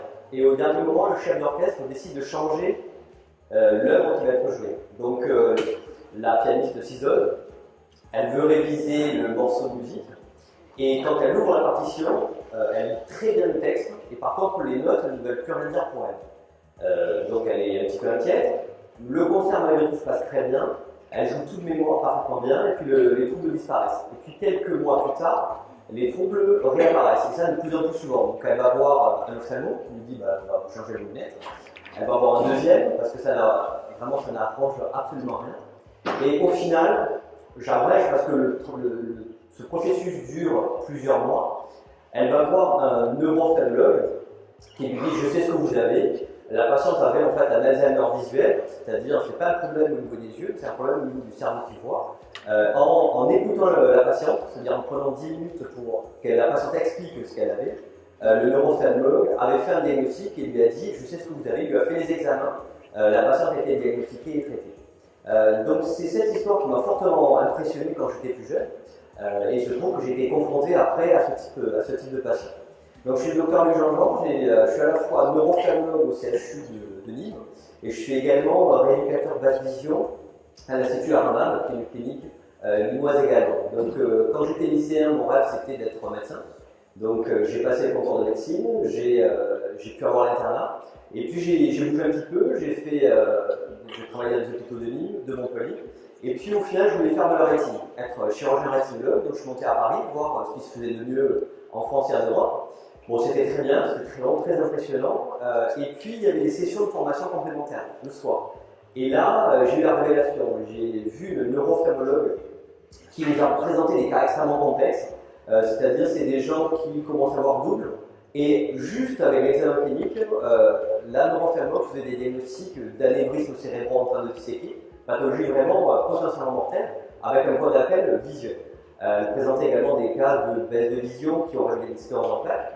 Et ça a été la révélation. Donc au lieu de faire de la rétine, j'ai fait de la neuro-ophtalmologie. J'ai passé ma thèse sur l'OCT, qui est une tomographie en cohérence optique dans la sclérose en plaques, c'est-à-dire on analyse le nerf optique et ça nous donne des informations sur toute l'histoire clinique de la patiente, du patient. Donc c'est extrêmement intéressant. J'ai développé donc une consultation de neuro-ophtalmologie à l'hôpital où on m'envoie globalement quand on ne sait pas, c'est-à-dire qu'il y a des cas extrêmement complexes. Et c'est là, la neuro-ophtalmologie, c'est ça, c'est vraiment un œil ouvert sur l'esprit, un œil sur le cerveau. Et c'est Alan Sachs, qui est un neurologue américain, qui a écrit un livre qui s'appelle L'œil de l'esprit, qui est absolument extraordinaire sur ces relations entre la vision et le cerveau. Donc j'ai développé la neuro-ophtalmologie. Au début, c'était 5 patients tous les 15 jours parce que je pensais que c'était patient rare. Actuellement, on n'arrive pas à répondre à la demande parce que malgré tout, c'est une spécialité rare. Qui est recherché. Il y a peu de médecins qui font ce travail. Donc c'est un travail extrêmement intéressant qu'on est en train de développer actuellement à Paris. Donc la neuro-ophtalmologie, c'est ça, c'est des maladies finalement générales qui vont toucher la plupart du temps le cerveau, qui vont impacter soit l'acuité visuelle, soit l'oculomotricité. Et en fait, en fonction de l'examen, vous pouvez avoir une idée précise de ce qu'a le patient. Donc en japonais, on appelle ça Shikegankai, qui veut dire c'est l'ophtalmologie du divin, donc tout un programme. Donc au cours de ces consultations, un jour j'ai vu apparaître un patient qui était extrêmement gêné parce qu'il était expert comptable. Il avait fait 3 ophtalmos, il avait eu 5 paires de lunettes. Et en fait, sa plainte, elle était très simple, c'est qu'il était expert comptable, il ne pouvait plus remplir un tableur Excel. C'est-à-dire qu'il était sur son tableur, et malgré une excellente acuité visuelle, il n'arrivait pas à rentrer les bons chiffres dans les bonnes cases. Et il était aussi extrêmement inquiet parce que quand il lisait son journal, il passait d'une colonne à l'autre sans s'en rendre compte. Et du coup, le texte n'avait plus aucun sens. Alors c'est un patient qui avait une très bonne acuité visuelle, mais dont l'organisation de la vision était complètement perturbée. Et dans ce qu'il m'a raconté, j'ai reconnu la patiente qui a été diagnostiquée dans le livre au moins 10 ans plus tôt que j'avais lu. Et donc c'était mon premier patient Benson, qui est donc un Alzheimer visuel, et dont j'ai fait ma spécialité. Donc c'est intéressant de voir le rapprochement entre la lecture et le premier patient, qui sont des patients assez rares en réalité. Ensuite, sur la deuxième partie de mon travail, c'est la basse vision. C'est-à-dire qu'en fait, ces patients-là, il faut leur proposer quelque chose. Donc je travaille au sein de la clinique Aramas, qui a été créée par mon maître à penser, le docteur Duperron, qui a développé la basse vision ici à Nîmes. Donc la basse vision, au départ, on rééduquait des patients totalement aveugles. C'est-à-dire des patients dans le noir, et même des patients qui n'avaient plus qui avaient un petit peu de vision, on les aveuglait. C'est-à-dire qu'on leur mettait un bandeau parce que ça perturbait la prise en charge. Donc on est arrivé par-dessus, et le docteur Duperron est passé du concept d'aveuglisation au concept de vision fonctionnelle. C'est-à-dire qu'au lieu d'aveugliser les patients, on va optimiser tout ce qui reste. Donc un patient par exemple qui va avoir une dégénérescence maculaire, on va aller vraiment exploiter sa vision et faire de la rééducation optique pour qu'il puisse aller exploiter tous ceux qui n'utilisent pas. Donc l'avantage de la rééducation, c'est qu'un patient qui n'est pas rééduqué, qui est malvoyant, va rester chez lui parce que dès qu'il va sortir, il va être confronté à tout un tas d'échecs. Il va rester chez lui et du coup il ne va plus utiliser sa vision. Donc l'avantage de la rééducation, c'est de remettre le patient dans la cité, qu'il puisse retrouver son autonomie. Donc c'est quelque chose de très intéressant. Et puis on arrive sur d'autres pathologies, des pathologies neurologiques, des Alzheimer visuels dont je vous ai parlé. Et donc on a besoin de nouvelles techniques de rééducation actuelle. Donc le gros problème de la rééducation de l'Asie en France, c'est qu'en fait, on a 3 millions de personnes malvoyantes en France, et il n'y a que 3 centres en France. Donc on a Paris, on a Saint-Gaudens et on a Nîmes, et Nîmes étant le centre le plus grand. Nous n'avons que 20 lits, ce qui veut dire qu'on ne peut pas répondre à la demande. On ne peut pas répondre à la demande de rééducation. Donc une problématique est arrivée, c'est de développer de nouveaux programmes et de créer de nouveaux outils de rééducation. Donc actuellement on travaille sur des jeux sérieux, c'est-à-dire que vous avez tous joué à des jeux vidéo et on va se servir de cette idée de jeu sérieux pour créer du plaisir. C'est-à-dire qu'en fait la rééducation souvent elle est assez répétitive, on va refaire tout le temps le même geste et donc l'idée c'est de se servir de la sécrétion de dopamine liée aux jeux vidéo pour améliorer la prise en charge. C'est-à-dire qu'en fait, quand, je ne sais pas si certains d'entre vous jouent à Fortnite actuellement, qui est le gros succès on veut tout le temps être en campement, on veut tout le temps gagner. Pourquoi? Ça crée du plaisir, ça crée de la dépendance, ça crée, pourquoi? Parce qu'il y a de la dopamine. Et nous, on peut se servir de ce phénomène pour que le patient se rééduque quasiment sans se rendre compte. Donc ça, c'est la première thématique. La deuxième thématique qu'on développe, c'est la réalité virtuelle. Donc actuellement, ça prend beaucoup de place en France, la réalité virtuelle. Alors, on s'en sert pour plein de choses, et notamment en médecine. Donc on s'en sert pour réhabiliter les patients qui sont en stress post-traumatique, donc des soldats qui reviennent de zones de guerre, on les immerge pour essayer de limiter leur stress post-traumatique. On peut créer des phobies. Si vous avez peur des araignées, on va vous prendre des petites araignées très loin, puis on va les grossir, puis on va les projeter pour réduire les phobies. Ça marche pour la phobie de l'avion, pour le vertige. Donc la réalité virtuelle a ça d'extraordinaire, c'est que ça n'a limite que notre imagination. Et on a voulu savoir si cette réalité virtuelle pouvait avoir un intérêt chez le patient malvoyant. On a toujours entendu dire que si vous avez de l'épilepsie, si vous avez des troubles neurologiques, des troubles de malvoyance, la réalité virtuelle, ce n'est pas pour vous, c'est même contre-indiqué. En fait, on va prouver l'inverse. Et on a créé en fait des parcours en réalité virtuelle pour le sujet malvoyant. Donc, alors, ce n'est pas des choses extraordinaires. On a recréé une cuisine thérapeutique et on a créé un parcours extérieur. C'est-à-dire pour le patient puisse traverser une rue, puisse traverser une piste cyclable, éviter des piétons. En fait, c'est une sorte de simulateur, sauf que là, on ne va pas les entraîner à piloter des 777 comme des pilotes d'avion, mais on va les entraîner à retrouver leur autonomie. Donc là, on est arrivé sur une cuisine thérapeutique qui est tout à fait fonctionnelle. Je ne sais pas si on peut envoyer la vidéo. Donc c'est quelque chose qui a été développé pour le sujet malvoyant. Ça, c'était le prototype. Donc ça, à droite, c'est une personne qui porte le casque. Et là, ici, sur le côté gauche, vous voyez ici le premier prototype qui était un salon. Et en fait, il faut savoir que tout, ici, dans le salon, tout est interactif. C'est-à-dire qu'on a commencé à travailler avec des manettes. Bientôt, on va avoir des gants haptiques, c'est-à-dire qu'en fait, on va pouvoir voir, le patient va pouvoir voir ses doigts, attraper, il y a des retours de force. Et l'idée, c'est de pouvoir évaluer le patient, de le rééduquer. Donc ça, c'est un projet qui est tout à fait enthousiasmant parce qu'en fait, on est sur un nouveau moyen d'évaluer le patient malvoyant et de le rééduquer, et ça en toute sécurité. Donc ça, c'est des projets qui sont assez enthousiasmants, sur lesquels on travaille parce que pour l'instant, il n'y a pas grand-chose de fait sur le sujet, et donc c'est en cours de validation en ce moment à la clinique.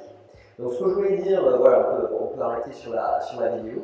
Ce que je voulais dire, c'est ça, c'est qu'en fait, sur tout mon parcours, il y a eu plusieurs déclics. C'est-à-dire que le premier déclic, c'était à Paris, il a fallu partir. Le premier déclic, c'était le docteur Catherine Mignel, qui est neurologue, qui m'a présenté des cas extraordinaires, qui m'a donné envie. Après, ça a été la lecture. Donc, bouger, lire, partager des expériences pour pouvoir que ça puisse vous influencer et influencer le cours de votre vie, de votre formation. Ça, c'est assez important. Et je crois que le plus important, c'est de rester, je dirais, sensible aux personnes inspirantes. C'est que partout où vous êtes, vous allez trouver des gens intéressants, des gens moins intéressants, mais en tout cas de rester sensible à quelqu'un qui peut être une source d'inspiration. Voilà, et pour finir, il y a une phrase que j'ai fait mienne depuis des années, que j'ai trouvé ça assez intéressant de trouver ça dans le programme, c'est Confucius qui disait que trouver un travail que vous aimez, vous n'aurez pas à travailler un jour de votre vie. C'est un peu ce que je vis, donc c'est ce que je vous souhaite. Donc bon courage pour la suite.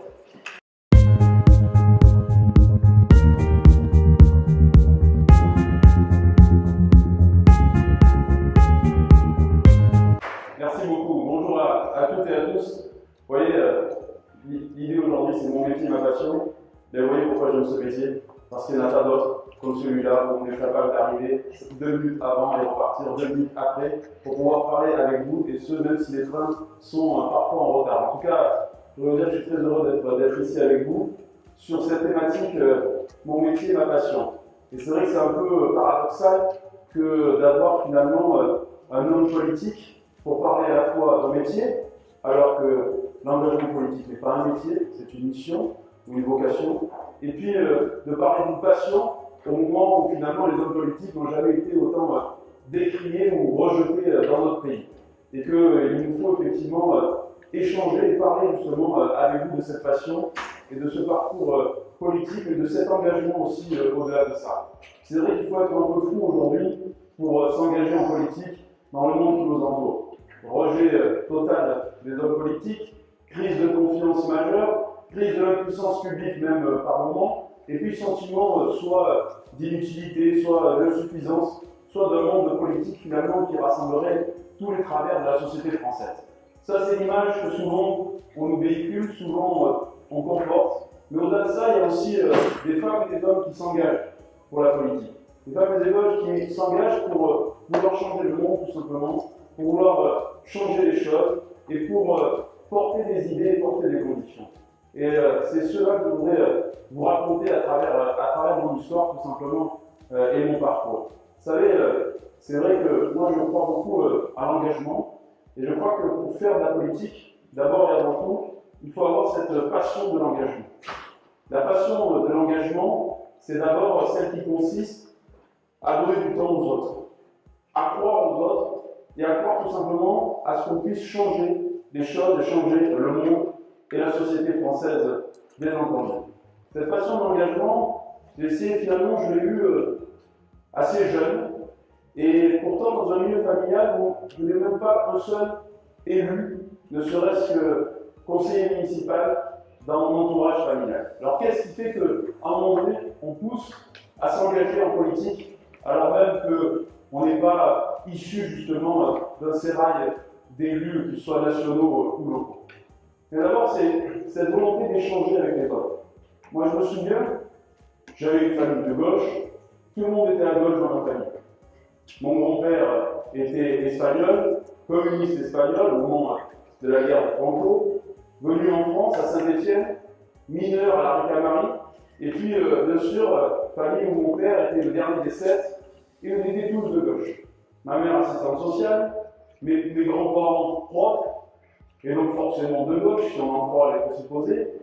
Alors je me suis dit, mais comment se fait-il, moi qui avais 10 ans en 90, 13 ans en 93, dans cette fameuse vague bleue, comment se fait-il que finalement, tout le monde autour de moi, mes amis, ma famille soit de gauche, alors que les Français étaient majoritairement de droite à ce moment-là? Eh bien, c'est ce qui finalement a fait que je me suis engagé en politique. Parce que je me souviens de ces déjeuners animés avec mes potes.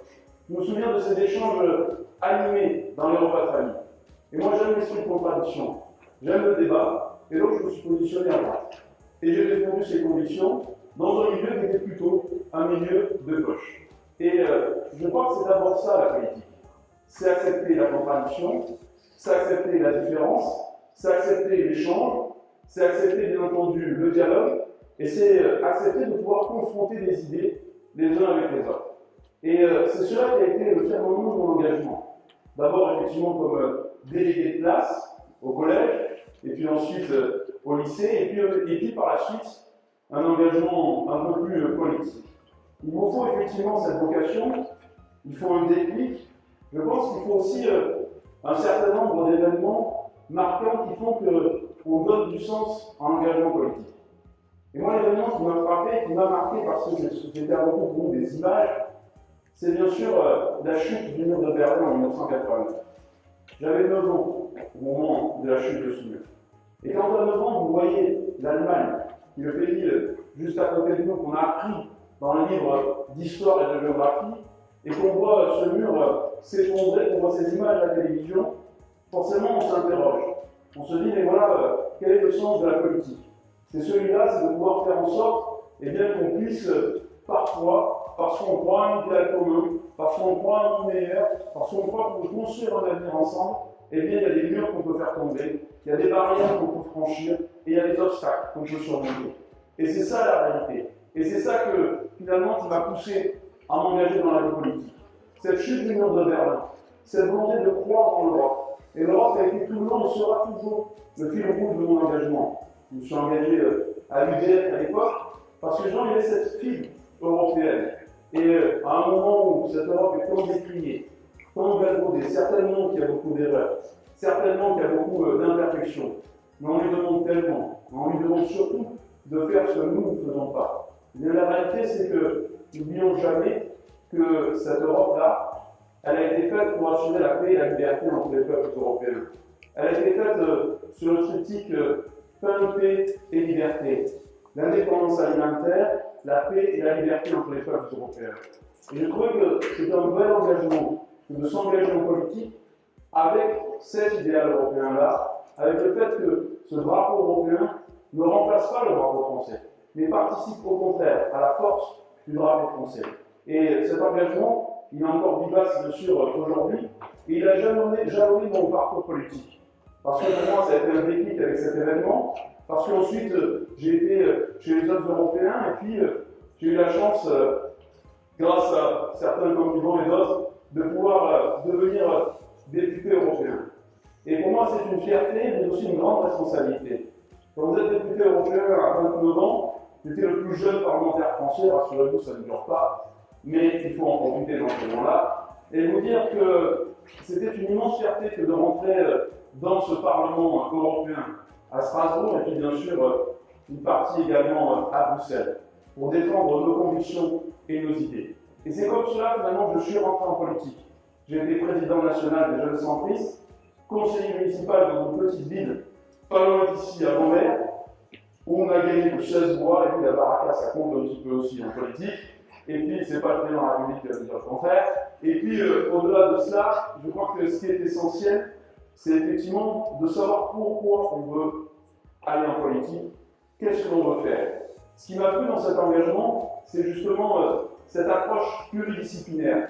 Le fait que quand vous faites la politique, vous pouvez parler du social le matin, de l'environnement le midi, de l'économie l'après-midi et de la défense le soir. Alors les mauvaises langues nous diront, c'est peut-être pour ça. Il n'y a pas de spécialiste qui a que des mots par là, mais la réalité aussi, c'est que c'est le seul endroit où on peut avoir une approche transversale, globale et pluridisciplinaire, et on peut comprendre finalement les enjeux de ce monde. Et c'est ce qui m'a plu dans cet engagement politique. Et donc si j'ai un message, un vrai message à vous faire passer, c'est de vous engager. Vous engagez quelle que soit votre cause, quelle que soit votre envie, quelle que soit votre volonté. Et pour croire à votre engagement, il ne faut pas trop écouter les autres. Et surtout pas trop écouter ceux qui vous disent ou qui vous expliquent pourquoi il faut renoncer ou pourquoi il faudrait reporter à plus tard cet engagement. Je pense qu'à un moment donné, il faut effectivement porter cet étendard-là en nous. Et c'est comme ça que j'ai pu effectivement devenir député européen dans la grande région Rhône-Alpes, Auvergne, même pas Auvergne, puisqu'à l'époque, Auvergne n'y était pas, PACA et Corse, et puis surtout, vibrer dans ce Parlement européen. C'est la passion de l'engagement, mais c'est aussi, je crois, la passion des idées et des convictions. Je l'ai dit, la politique, c'est une confrontation, c'est un échange, ça doit être un dialogue. C'est le lieu où finalement on peut défendre des convictions, porter des idées nouvelles, défendre des projets, des amendements et encore beaucoup de choses. Et il faut croire en la force de ces idées. Jean Monnet disait que dans la vie, il y a ceux qui veulent être quelqu'un et ceux qui veulent faire quelque chose. Et il faut toujours être du côté de ceux qui veulent faire quelque chose. Parce que c'est en faisant quelque chose qu'on devient quelqu'un. Parce que si on devient quelqu'un en faisant rien, d'abord ça se voit très vite, et ensuite, le poids de l'histoire vous oubliera très vite également. La réalité, c'est celle-là. C'est de faire en sorte qu'on donne sens à cet engagement politique.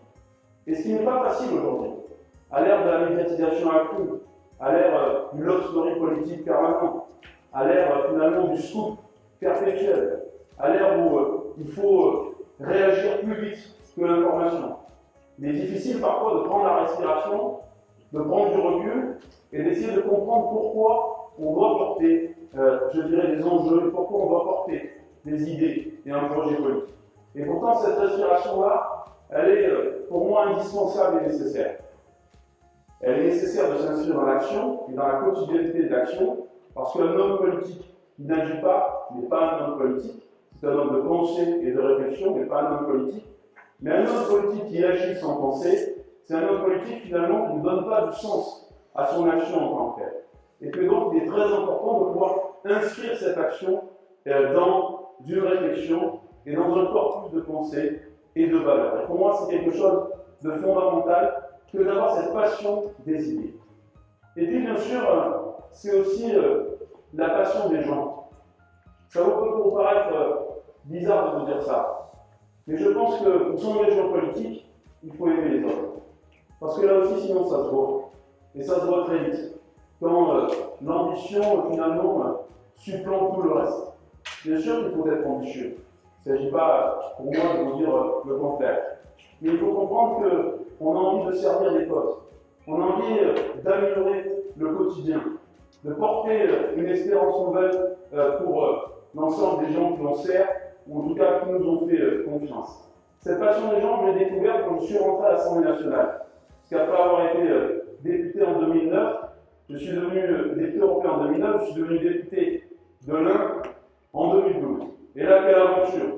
Moi, le Limois qui partait dans les montagnes du budget, dans l'Ain où je connaissais absolument personne, et je vais même vous faire cette confidence ce soir, parce que je sais qu'on est entre nous, je crois que j'ai regardé où se trouvait à peu près le département d'Ain, et surtout où se trouvait l'éventuelle future circonscription et la commune de Nantua, que j'ai tapé sur Wikipédia parce que j'avais 24 heures pour savoir si j'allais m'engager dans ce département ou pas. Eh bien, ceci c'était en novembre 2009. En novembre 2009. Et en mars 2015, en avril même, j'ai eu la chance de présider ce département. Et vous dire qu'il faut simplement croire en son destin, croire en ses convictions et croire à cette volonté d'aller de l'avant. Et ça a fonctionné parce que j'ai appris à aimer ce territoire. Certes, il ne fait peut-être pas forcément la même météo dans l'Ain qu'ici à Lille, mais il y a des choses à faire valoir. Dans le premier département industriel de France, dans un département où l'agriculture a une place de choix, dans un département où l'effort, le travail et le sens du collectif a justement une importance forte. Et il y a eu cette alchimie entre un territoire, un homme et finalement un projet. Et c'est ça aussi qui fait l'engagement politique. J'ai envie de vous dire, n'ayez pas de carrière préconçue, n'ayez pas d'idées préreçues. La vérité, c'est qu'il faut pouvoir s'engager en toutes circonstances, mais par contre, quand on s'engage à fond, on s'engage pleinement et on ne renonce jamais. Parce que la réalité, ce n'est pas de savoir si j'étais né dans l'un ou pas, la réalité, c'était de savoir si j'allais y rester et si j'allais surtout apporter quelque chose ou pas à ce territoire. Et bien, je crois aussi à la passion des gens dans l'engagement politique. Et puis enfin, je voudrais vous dire que, au-delà justement de cette passion de l'engagement, cette passion des idées ou cette passion des gens, il y a aussi la passion de l'action et de la décision. Un homme politique, il est heureux quand il a l'impression d'être utile. Il est heureux quand il a l'impression d'agir pour pouvoir améliorer les choses. Et je crois que c'est cela aussi qui est essentiel, que d'apporter cette espérance-là. Eh bien, c'est comme cela que je suis devenu président du département de l'Ain. J'ai été conseiller régional en 2010 et président de ce département en 2015. Et pendant 2 ans, nous avons travaillé, agi pour prendre des décisions. Parce que je crois que c'est très important pour quelqu'un qui s'engage en politique, pour quelqu'un qui veut changer les choses, qui veut porter des projets fédérateurs, et bien tout simplement de pouvoir les mettre en mouvement. Et c'est ce qui fait le charme de la politique. C'est de pouvoir mettre en mouvement ces idées. Alors bien sûr, il y a beaucoup de frustration, il y a beaucoup d'attentes, il y a parfois même de la déception, et parfois même de l'amertume. Mais il y a quand même quelque chose qui fait que tous les jours, on se lève avec cette volonté d'aller de l'avant. C'est ce goût de pouvoir changer les choses. Vous savez, souvent on dit, quand on fait de la politique, on pose la question, mais est-ce que vous y pensez en vous rasant le matin? Mais moi je pense qu'il ne faut pas y penser en se rasant le matin. Ce qu'il faut penser en se rasant le matin, c'est que si on se lève, on a encore en nous cette flamme de pouvoir changer le monde. Si on l'a, on continue. Si on ne l'a pas, on arrête. Parce que sinon c'est les électeurs qui nous font arrêter avant. Parce que la réalité, c'est qu'en politique, contrairement à ce qu'on peut croire, on ne peut pas tricher et mentir sur ses conditions ou sur l'engagement ou sur le sens de cet engagement-là. Et je crois que c'est quelque chose aussi qui doit être important pour vous. Vous savez, j'ai eu la chance en tant que député de l'Ain, que je suis toujours d'ailleurs aujourd'hui, d'être aussi le premier député handicapé de la Ve République. Et souvent on me pose la question, mais est-ce que ça a été un frein? Ou d'autres me disent, est-ce que ça a été la raison d'être de votre engagement? Et je réponds, ni l'un ni l'autre. Ni un frein, ni la raison d'être. Ça a été tout simplement un moteur. Ça a été tout simplement ce que je suis et ce que je veux porter. Je vais juste essayer de vous expliquer cela. J'ai une idée, j'ai une conviction profonde en moi, c'est que ce n'est pas parce qu'on est différent des autres qu'on n'a pas le droit de représenter les autres. Je crois à ce droit à la différence. Je crois à cette diversité politique. Et je crois au fait que l'accession à la fonction politique, personne ne doit la bloquer ou l'empêcher. Et que souvent il y a des obstacles difficiles à franchir, mais il y a aussi parfois des auto-obstacles qu'on se met nous-mêmes ou qu'on se construit nous-mêmes.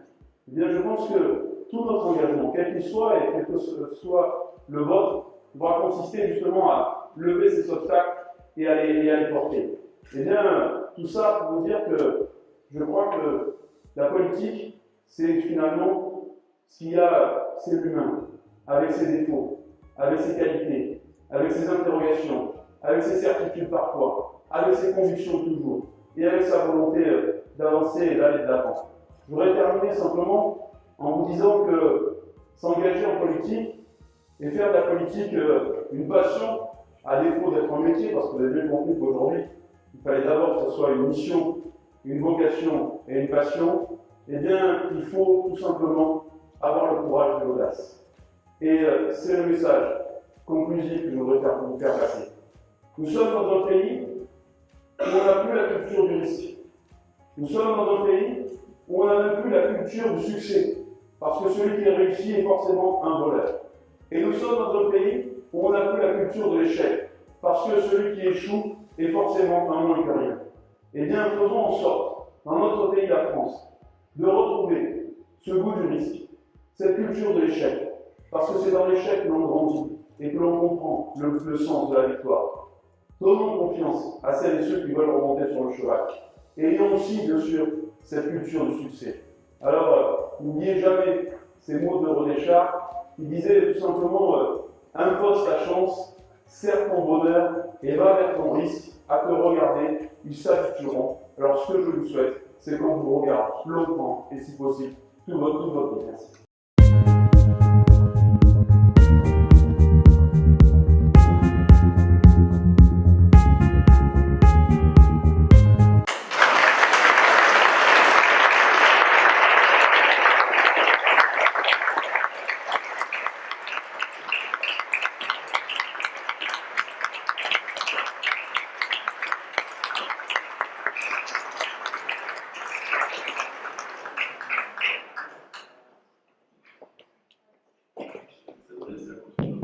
Je n'ai pas du tout l'intention d'intervenir dans TEDx, mais simplement remercier particulièrement Damien. Il est en train dans 7 minutes.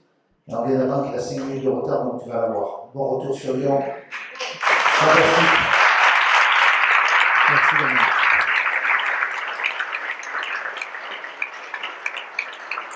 Et puis, permettez juste au chef d'établissement que je suis avec François Dufour, que nous sommes, de féliciter les 12 lycéens avec un tête com pour cette organisation fantastique.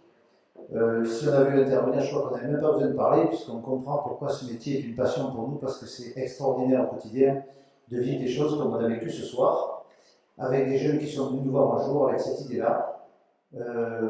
Moi, je vais confesser que quand ils sont venus me parler de TEDx, je me demandais de quoi ils me parlaient. Je n'étais pas les seuls parce que tous les invités, je crois qu'ils étaient du même rang. Donc c'est extraordinaire d'avoir des jeunes lycéens de première et terminale qui sont des moteurs pour inviter toutes ces personnes-là. Et ils ont passé beaucoup de temps. Donc je voudrais simplement que ce soir, on va faire une ovation parce que c'est important.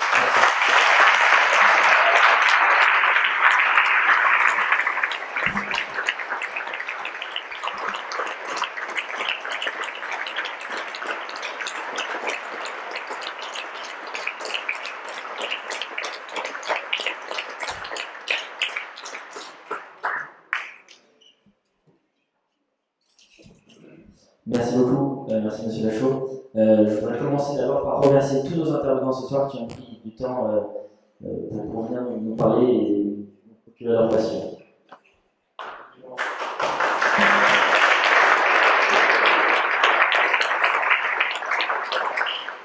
Yvan Lachaud, directeur de l'Institut, François Dufour, directeur adjoint du lycée, Marie-Laure Guerrier, responsable de la communication, Karine Gros, assistante régie vidéo, Jean-Michel Ranck, assistant logistique, Philippe Gros, chef de notre restauration Elior.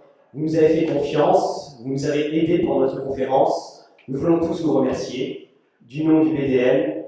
Et enfin, bravo à toi, Com, et merci de nous avoir entraînés dans cette aventure avec passion.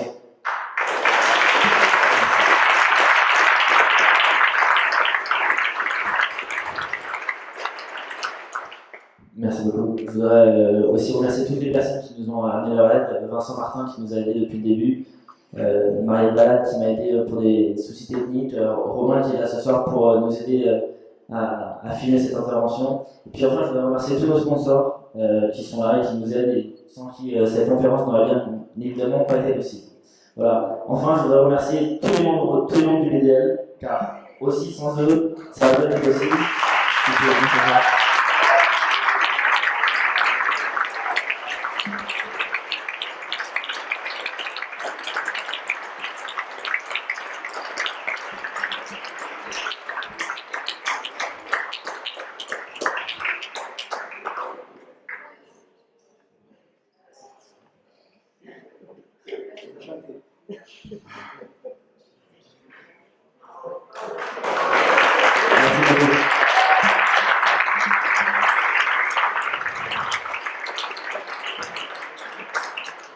Merci infiniment d'être venu ce soir, j'espère que vous avez passé une super soirée.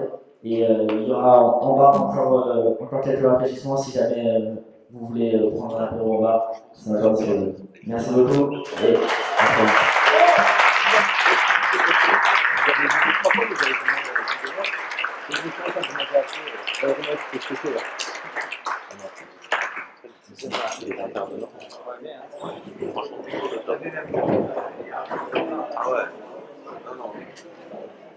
Allez, c'est dans la boîte.